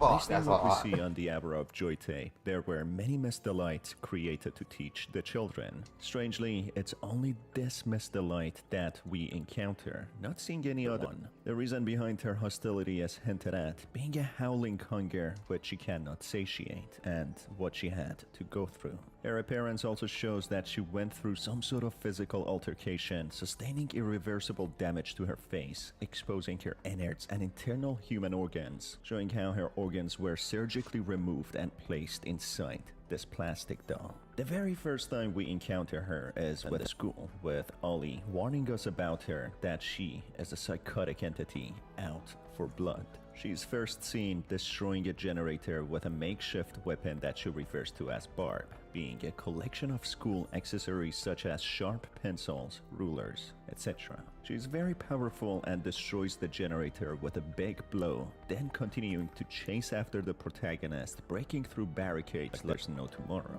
But interestingly and ironically, a restricted access gate makes her meet her end. She's very fast and moves when not looked at, pretending to be an inanimate object or dead when seen, which goes back to her backstory to how she used this technique to hunt down her targets or victims. The entire reason for chasing down the protagonist and wanting to kill him is that she explains that he is not supposed to be here and Catnap would be very unhappy. She doesn't expand much more on it, but it seems as if she has a psychotic side to her, wanting to consume people. It's not clear if she is fully conscious about her actions, and it seems more like she is hurting others, acting on instincts rather than pure sadistic nature. In her monologue, she refers to the protagonist as a human and confirming that he used to work here, referring to others as his co-workers, explaining how the protagonist is not like other humans, referring to his bravery and courage, how he is not afraid to defy the deadly dolls. As we saw in the Hour of Joy tape, every single person in the factory ran to save their lives and none stood tall against the killer dolls. But honestly, I don't think they had any other choice anyway. But for the protagonist moving forward with his chest out, it comes as a big shock for Miss Delight, as she has never seen a human fighting like him. The only time that the humans felt safe was when they restrained the dolls and used weapons to sedate them, as otherwise they ran like cowards. So according to her monologue, she seems to follow the cause of the prototype through the actions and authority of Catnap, as she says in a friendly way at first that Catnap wouldn't like the protagonist's presence. But as he doesn't listen to the warning and continues on, she acts on this and tries to stop him. If she manages to get close enough to the protagonist, if he looks away long enough, she seems to hit him with Barb, her makeshift weapon, and then proceed to consume him to try to fill her ever-empty large pit of hunger. Finding several notes in her domain, we learn about her backstory and how she became what she is now. It seems like the rest of the teachers created to teach the orphans in the playcare. She enjoyed her role and didn't mind teaching the kids, as after all, the kids were innocent and they were in a similar situation as them, being the victims and subjects to the evil adults in Playtime Co. Miss Delight's story seems to carry out as planned by Playtime Co. until she agrees to participate in the Hour of Joy and kill the evil adults in the factory. By what the notes imply, it seems as if the toys somehow got rid of the kids, whether by killing them, freeing them, or trapping them at the bottom of the factory. But the very first speculation is probably the most likely. The first note suggests how there are no children anymore after the Hour of Joy, with silence filling the empty halls, with no sounds being heard anymore. It is so silent that the teachers even startle each other, making the slightest of sounds. That's until suddenly the door in school gets locked, trapping all the teachers together for days on end. Then there's a peculiar knock at the door, followed by sounds of breathing, with nothing else said or heard. Miss Delight keeps wondering what the source of the sound is, and in order to defend herself when the door opens, she makes a makeshift weapon from school tools such as pencils and rulers, which she calls Barb, something that will become an important companion to her later on. After days pass on, with the teachers not knowing who has locked them in, not being able to open the door no matter what, they start to run out of food, fighting over what little is left. Only the others single out the specific Miss Delight, blocking the doorway to the kitchen, waiting for her to die, to maybe get rid of one more mouth to feed and worry about sharing their food, or even in a darker sense, to consume her innards. After some more days pass, Miss Delight starts losing her strength, falling to the ground, not being able to lift herself back up. It starts becoming clear if she doesn't eat anytime soon, she will surely die. This reveals another important piece of information about the story and the dolls, that they function biologically like normal humans. They have a digestive system and need to eat, which brings the question to what have they been eating after the Hour of Joy? Is it possible that they resorted to eating each other, or even going out of the factory to hunt down other humans? Or in a more sinister thought, maybe the children are trapped beneath the factory, who are the food source to the dolls. Anyway, Miss Delight starts hallucinating, being left on her own, with the others waiting for her to die out of hunger, when she starts hearing her weapon, Barb, starting to speak and encouraging her to find the strength and fight. She reaches the point of starvation, not being able to think about anything else but eating.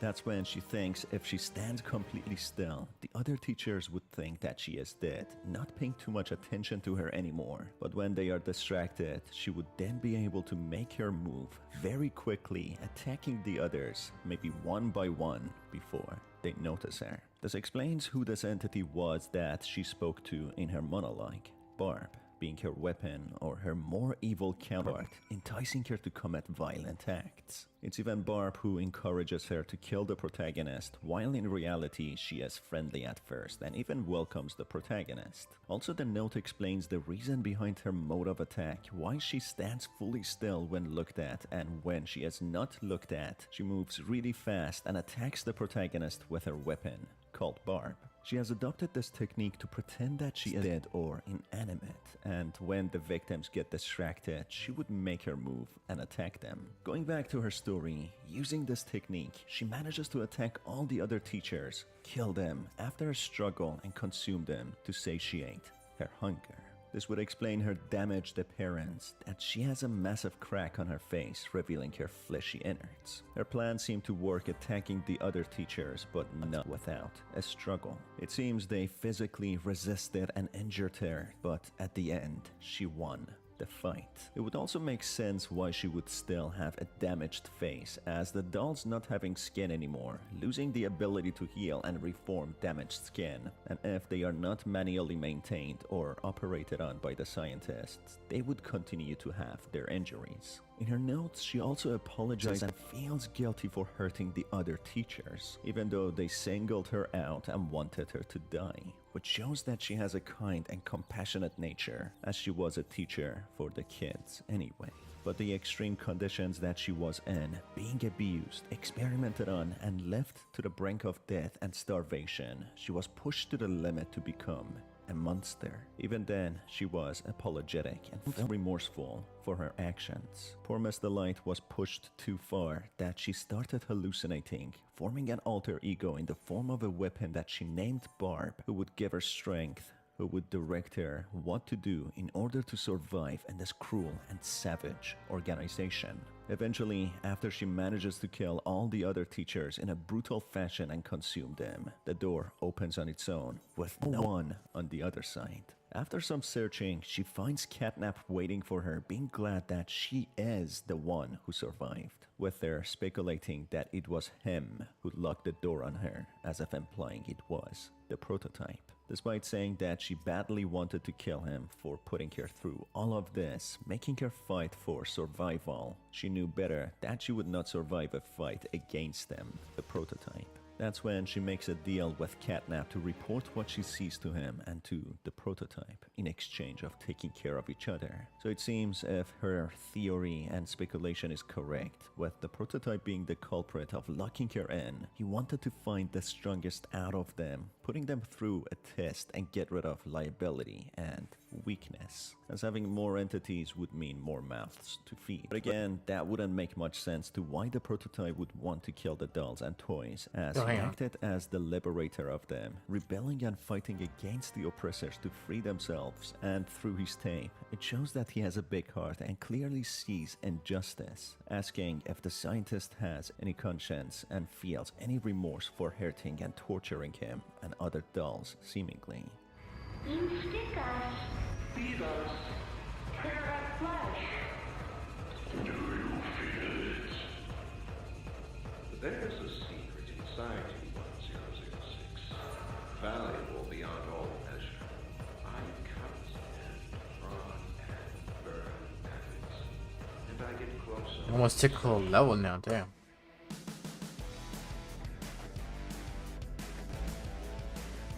So maybe there is a possibility that there is another doll or entity controlling everything other than the prototype. But maybe it is actually quite cut and dry that it is just the prototype who's behind it all. Either way, Miss Delight seemed to have a good heart and actually felt remorse and guilt, but out of survival, she killed the other teachers and made a deal with Catnap to report to him if she sees anything. And that's why she reported the protagonist to Catnap and tried to stop him. Also, seeing that the protagonist is looking for his co-workers drove her angry, as the co-workers were the culprit behind all of this misery. And to add to it, she went a little insane and had an alter ego that she called Barb, who acted as an evil counterpart who enticed her to do violent acts. It was Barb who told her to attack the protagonist and stop him.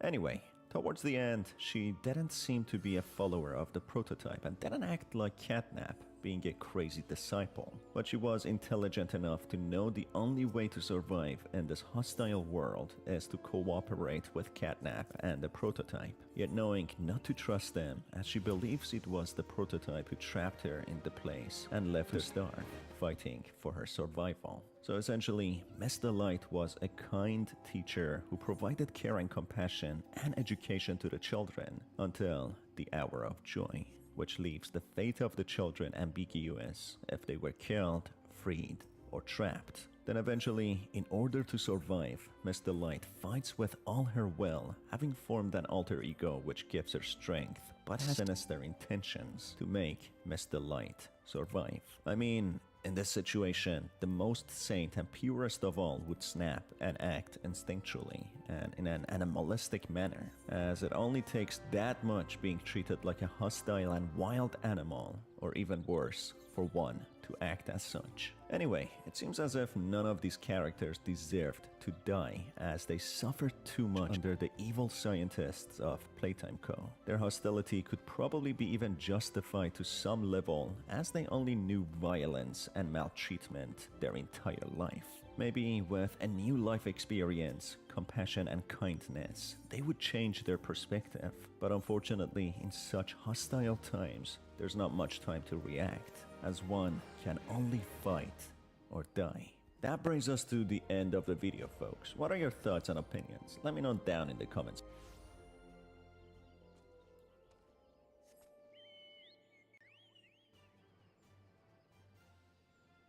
At the very end of the game, we see the prototype killing Catnap, despite Catnap being his biggest follower. This came as a big surprise, as Catnap seemed to be used as a vessel to perform the actions that the prototype saw fit. So why would he kill him, despite Catnap surviving the electric hand and seemingly being able to live on still? Well, there are several theories or thoughts that come to mind. But before that, just a quick summary on who Catnap is and his connection to the prototype. It all starts with an orphan child called Theodore Gramble, who, just like many others, were kept in the daycare, randomly selected to be experimented on to become the new living dolls. Through a couple of tapes in Chapter 3, we learned that the scientists were extremely cruel and downright sadistic, not only performing the experiments for science and discovery, but some even seemed as if they enjoyed hurting and torturing them for the sake of it. Theodore, being an impressionable child, becomes influenced by the prototype to tamper with the security systems and eventually open the security door beneath the factory to let the prototype escape from the labs hidden deep under Playtime Co. factory. Using a grab pack in order to open the security door, he successfully does so, but the grab pack malfunctions and shocks Theodore, which puts him on the brink of death. The prototype, seeing Theodore is about to die, and if he doesn't act fast enough in order to save him, it chooses to sacrifice his freedom and compromise his whereabouts by taking Theodore to the scientists so that they can save him.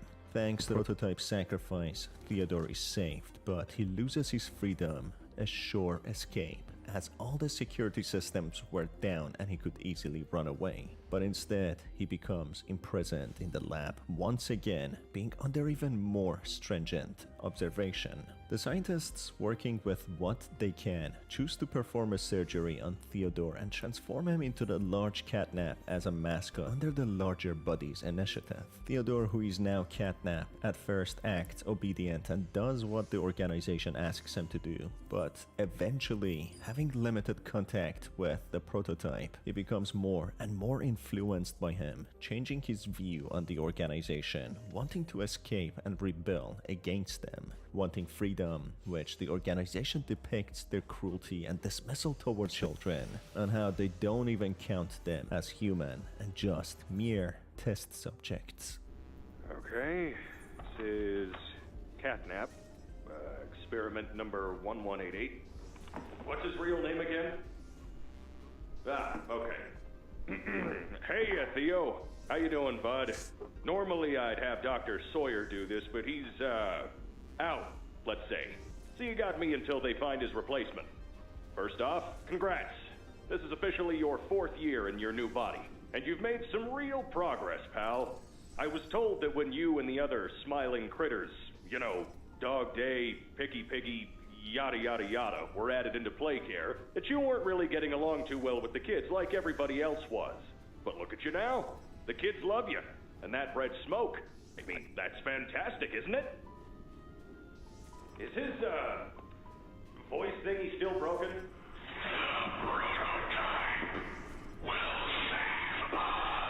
Oh, damn.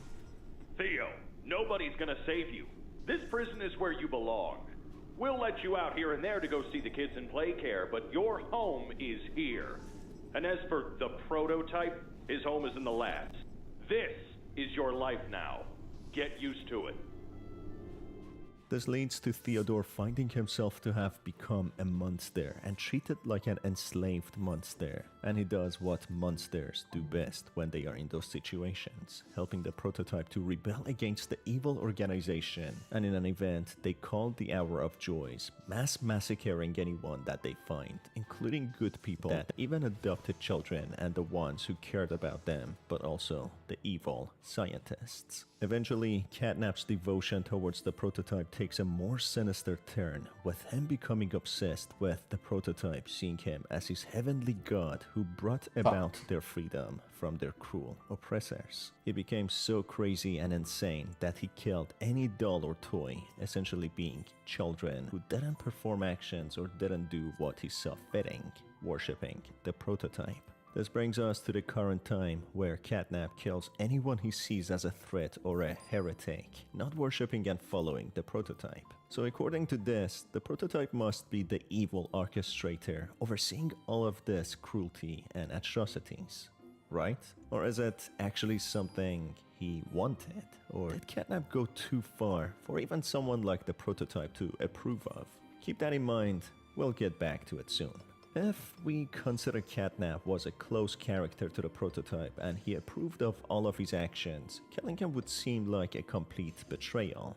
Unless he saw the misery and pain Catnap is in after suffering a severe shock, even being engulfed in fire, which he took pity on him and killed him as a mercy kill to free him from his pain and the miserable life that he is living. So you could potentially say the prototype mercy killed Catnap because he cared about him and couldn't see him suffering in pain. But a more sinister theory is that the prototype is completely evil and only cares about himself, having seen enough evil to have any heart anymore, and anyone or anything standing in his way for achieving his goals is seen as an obstacle which needs to be removed. That could be even said for weakness or any weak follower, which could be useless in his eyes. So Catnap failing to defeat the protagonist in a battle and sustaining such severe injuries could portray that he is purely evil and doesn't like weakness, hence why he killed Catnap, despite him being a disciple of him, a vessel who performed all actions of the prototype. Or maybe another theory could be that he collects parts of larger toys to add to his own body. We saw him collect Mummy Longleg's corpse after she died, and here he kills then collects the corpse of Catnap, so maybe being a prototype he can add or replace body parts. We even see through the shrine that was made for him by Catnap that his model was made from different toys, dolls, and even human skeleton, which could be a hint of what he actually looks like. A mix and match of different toys. Also in the tape, we hear him sounding very different, as if he has voice boxes of different toys, having different voices, as if emitting from radios or different early versions of toys' voice boxes. So maybe he collects different body parts to improve his body, which is a very likely possibility. But something that would conflict with the evil theory that the prototype is purely evil and hates weakness is that he actually sacrificed his own freedom to save Theodore, a human child. He also organized an event in which he could kill the deserving oppressors in order to free all the suffering toys and dolls who were not only mentally tortured and controlled, but also physically tortured, as we can confirm from the tapes. Maybe, just maybe, the prototype is not as evil as we have been led to believe by Poppy, that he is the orchestrator of all evil and pain and misery in the factory now. Maybe he actually deeply cared about the toys, dolls, orphans, and certain adults who weren't involved in the experiments and the cruelty. In the tape where he is being tortured, we hear him in a very sensible way questioning a scientist why he tortures him, something that is not necessary. To which the scientist explains that he enjoys it and finds it exciting, depicting how sadistic and evil they are. Log code 24459. In relation, experiment 1006. The prototype. Stubborn as he is, and always silent with each passing session, I'm still uncovering fresh data nonetheless. Today's discovery.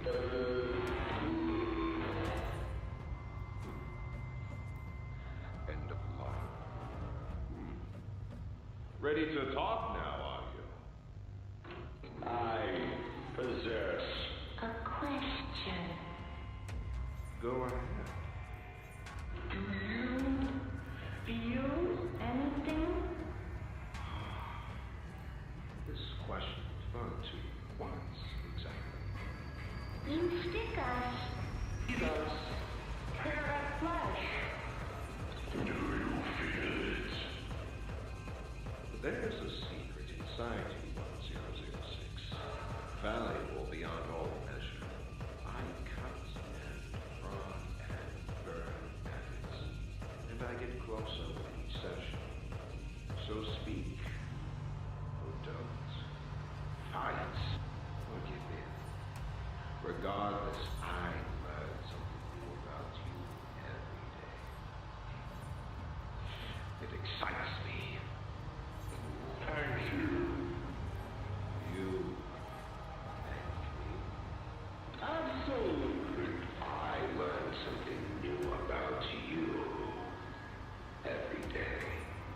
So if anything, the prototype seemed to be a more logical and rational being, someone who wanted justice for the suffering people and toys. Perhaps seeing Catnap descended into insanity, killing and torturing all the toys who didn't do as he specifically asked, wasn't the prototype's intention after all, and he didn't approve of it. But Catnap just completely lost the plot and his purpose becoming psychotic. Maybe killing him was both out of sympathy and justice, taking accountability that he has become such an evil entity, as after all, he was the one who saved him and allowed him to do such things. He deeply cared for Theodore, and it pained the prototype seeing him becoming the very thing that he fought against. So killing him essentially freed him from the pain and trauma that he experienced, becoming as such, always on the edge, wanting to kill, being scared and becoming a monster. If you think about it, maybe the prototype is not as bad as we think,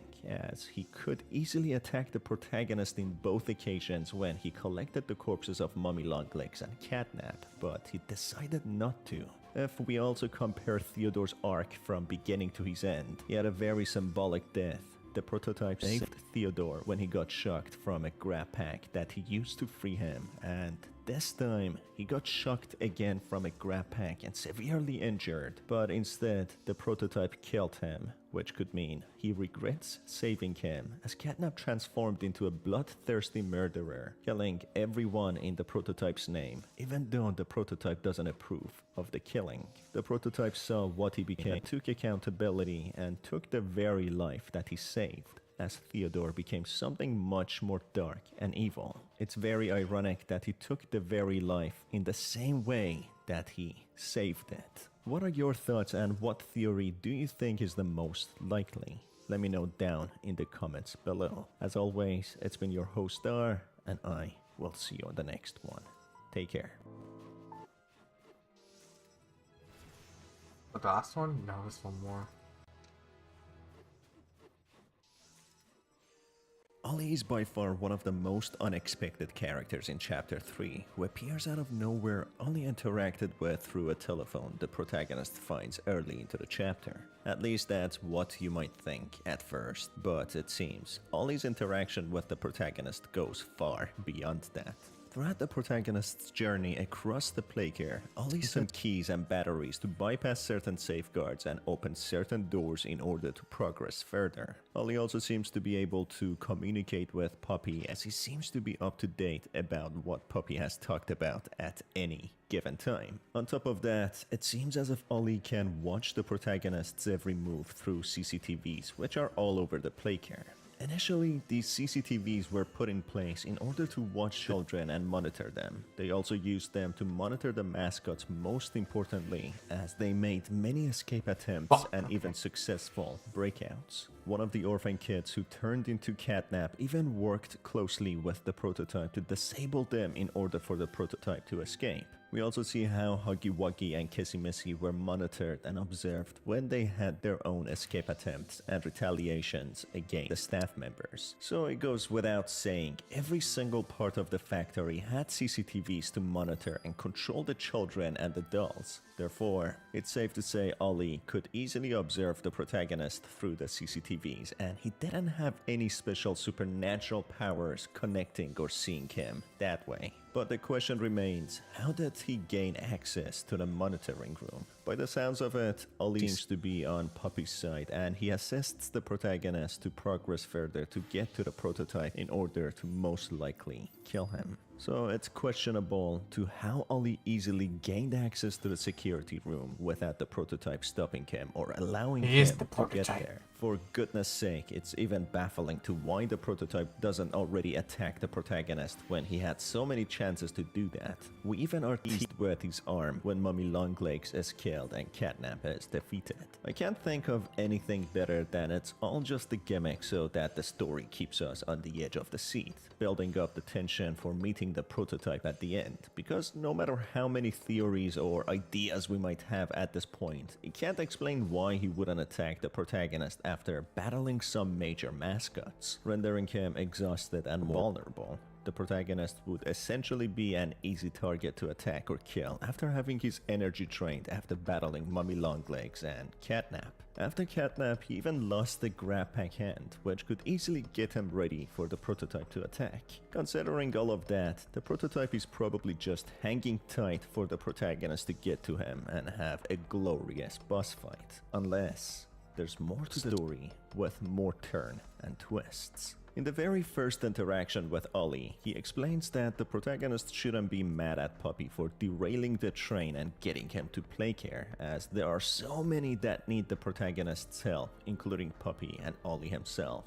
being much bigger than any of them. He further explains that the protagonist is their mission and many people need the protagonist to save them. That is a very important piece of information we get here, that the protagonist is their mission, putting himself alongside Poppy. This reveals the very first letter sent to the protagonist who was lured into the factory was sent by none other than Poppy and Ollie, who decided to lure the protagonist, presumably one of the good staff members in Playtime Co-organization, to go back and rescue them. As a matter of fact, Poppy seemed to be trapped and sleeping in their casing, so maybe it was Ollie after all who was the brain behind all the operation, who teams up with Poppy and Kissy Missy to direct the protagonist to go further beneath the factory into the labs. We know that there are labs underneath the factory, as that's the only place we haven't seen yet, and the place that the prototype was kept in and tested. Wait, that's exactly where the protagonist is headed towards to confront the prototype.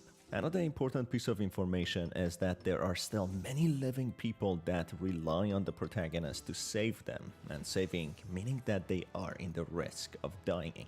So this in a way fortifies a theory I had that the children were taken down to the labs to be stored as food source for the dolls and mascots to feed on. We know for a fact now that the dolls operate biologically similarly to humans, relying on food to survive, having a full digestive system. Miss Delight had to fight her way through her teacher friends and eat them to survive starvation and satiate her hunger. Huggy Wuggy's kill animation always ends with him eating the protagonist. And in the Hour of Joy tape, Poppy explains how the staff members were brutally massacred and then taken down to be eaten.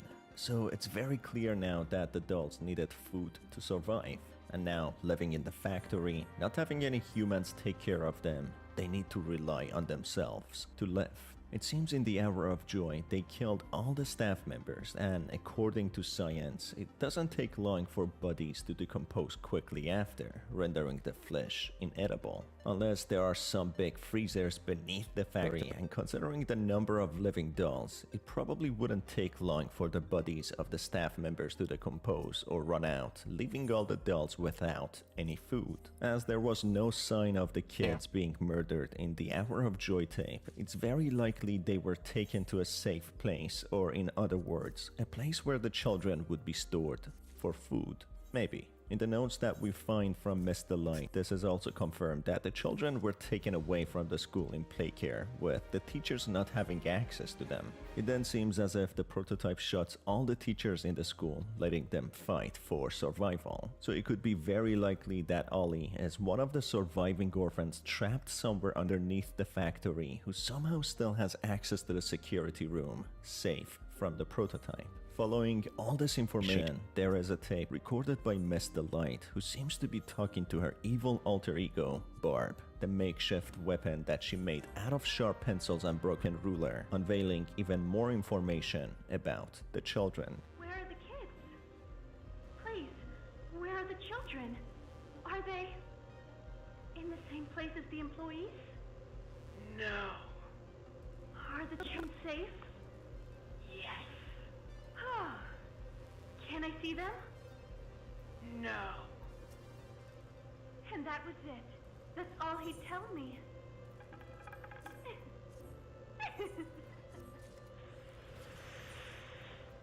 Probably because he knew I'd kill them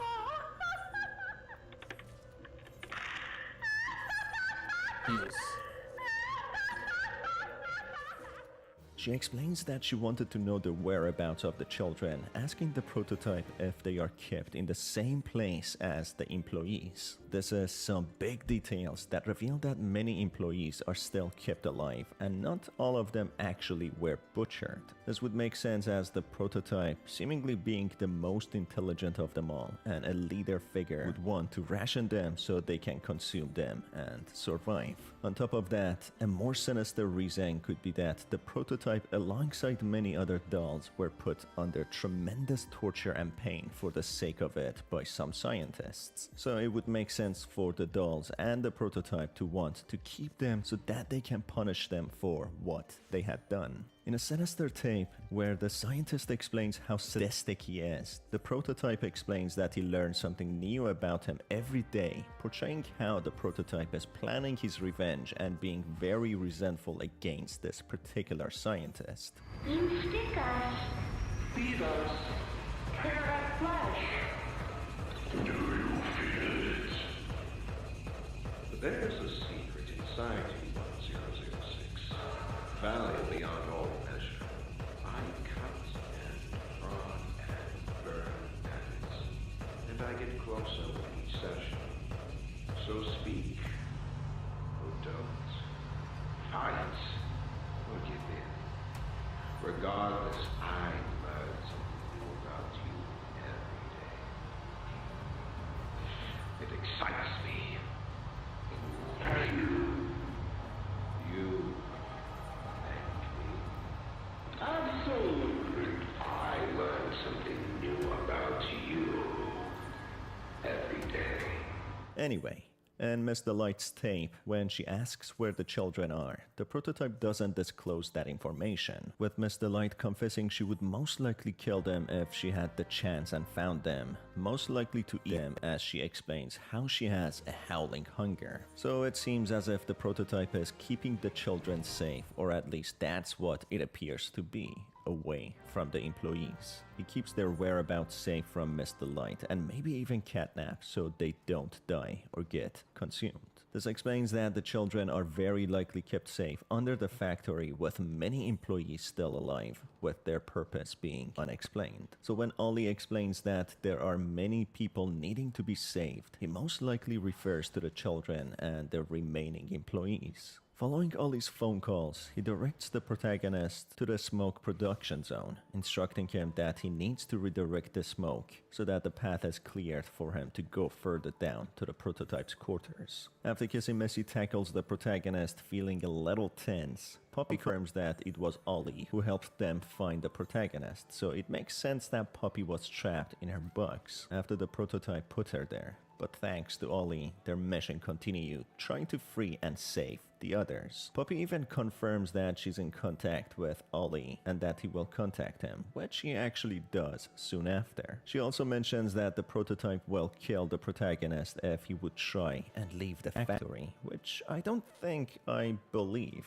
as so far the prototype didn't attack the protagonist even once, seeing him kill his so-called disciples. So why would he all of a sudden kill him if he tries to leave and leave the prototype and all the dolls alone? That would in fact work in favor of the prototype, not having such a capable adversary wanting to kill him. So it seems there is a lot more to Poppy and the story that she is trying to lead us believe.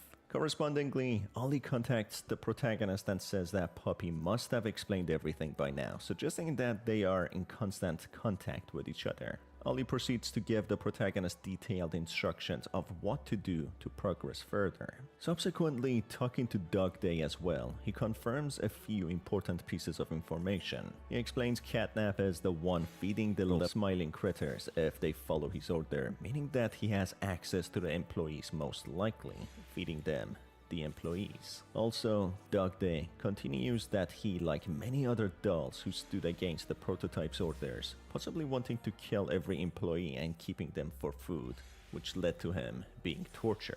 He explains he knows about Poppy's plan and knows that she always wanted to bring someone like the protagonist back to the factory to free and save others. So it seems as if there was a group of toys who rebelled against the prototype, the new leader of the Playtime Co. after the Hour of Joy, who all were punished. Ollie then connects with the protagonist again, explaining his every encounter, seeing the shrine Catnap made for the prototype, revealing that he sees everything the protagonist sees. He then explains the reason in Catnap's devotion to the prototype, and then continues to give more clear instructions to progress. Eventually, just before facing off Catnap, Ollie instructs the protagonist of how to redirect the red smoke and he's never heard from again.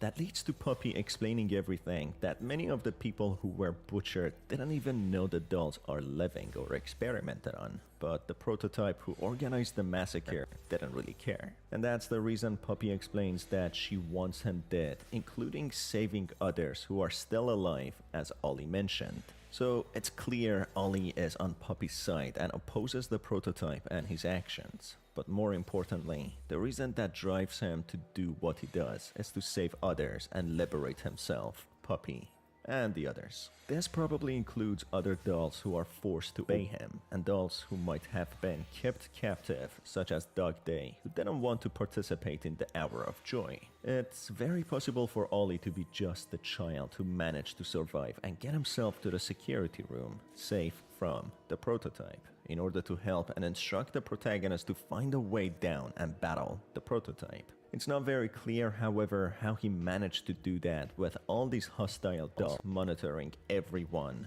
but he did that. If you're thinking it all seems a little too good to be true, and to say the least, being very sus, well, it is. Some YouTube theorists have theorized that he might be the prototype actually, as the prototype is capable of mimicking others' voices. But this would mean that Poppy is in on it too, and they actively try to lure the protagonist underneath the factory to maybe kill him. Maybe the protagonist has played a very important role in the factory, and the dolls really want to seek that sweet revenge, and knowing how capable he is, they want to get him somewhere where he is the most vulnerable. But again, this wouldn't explain why Poppy would assist and instruct the protagonist to kill the other dolls, whom they refer to as disciples. Pause the video. Yeah, I'm a bit tired. Yeah, whoever's watching this, thank you.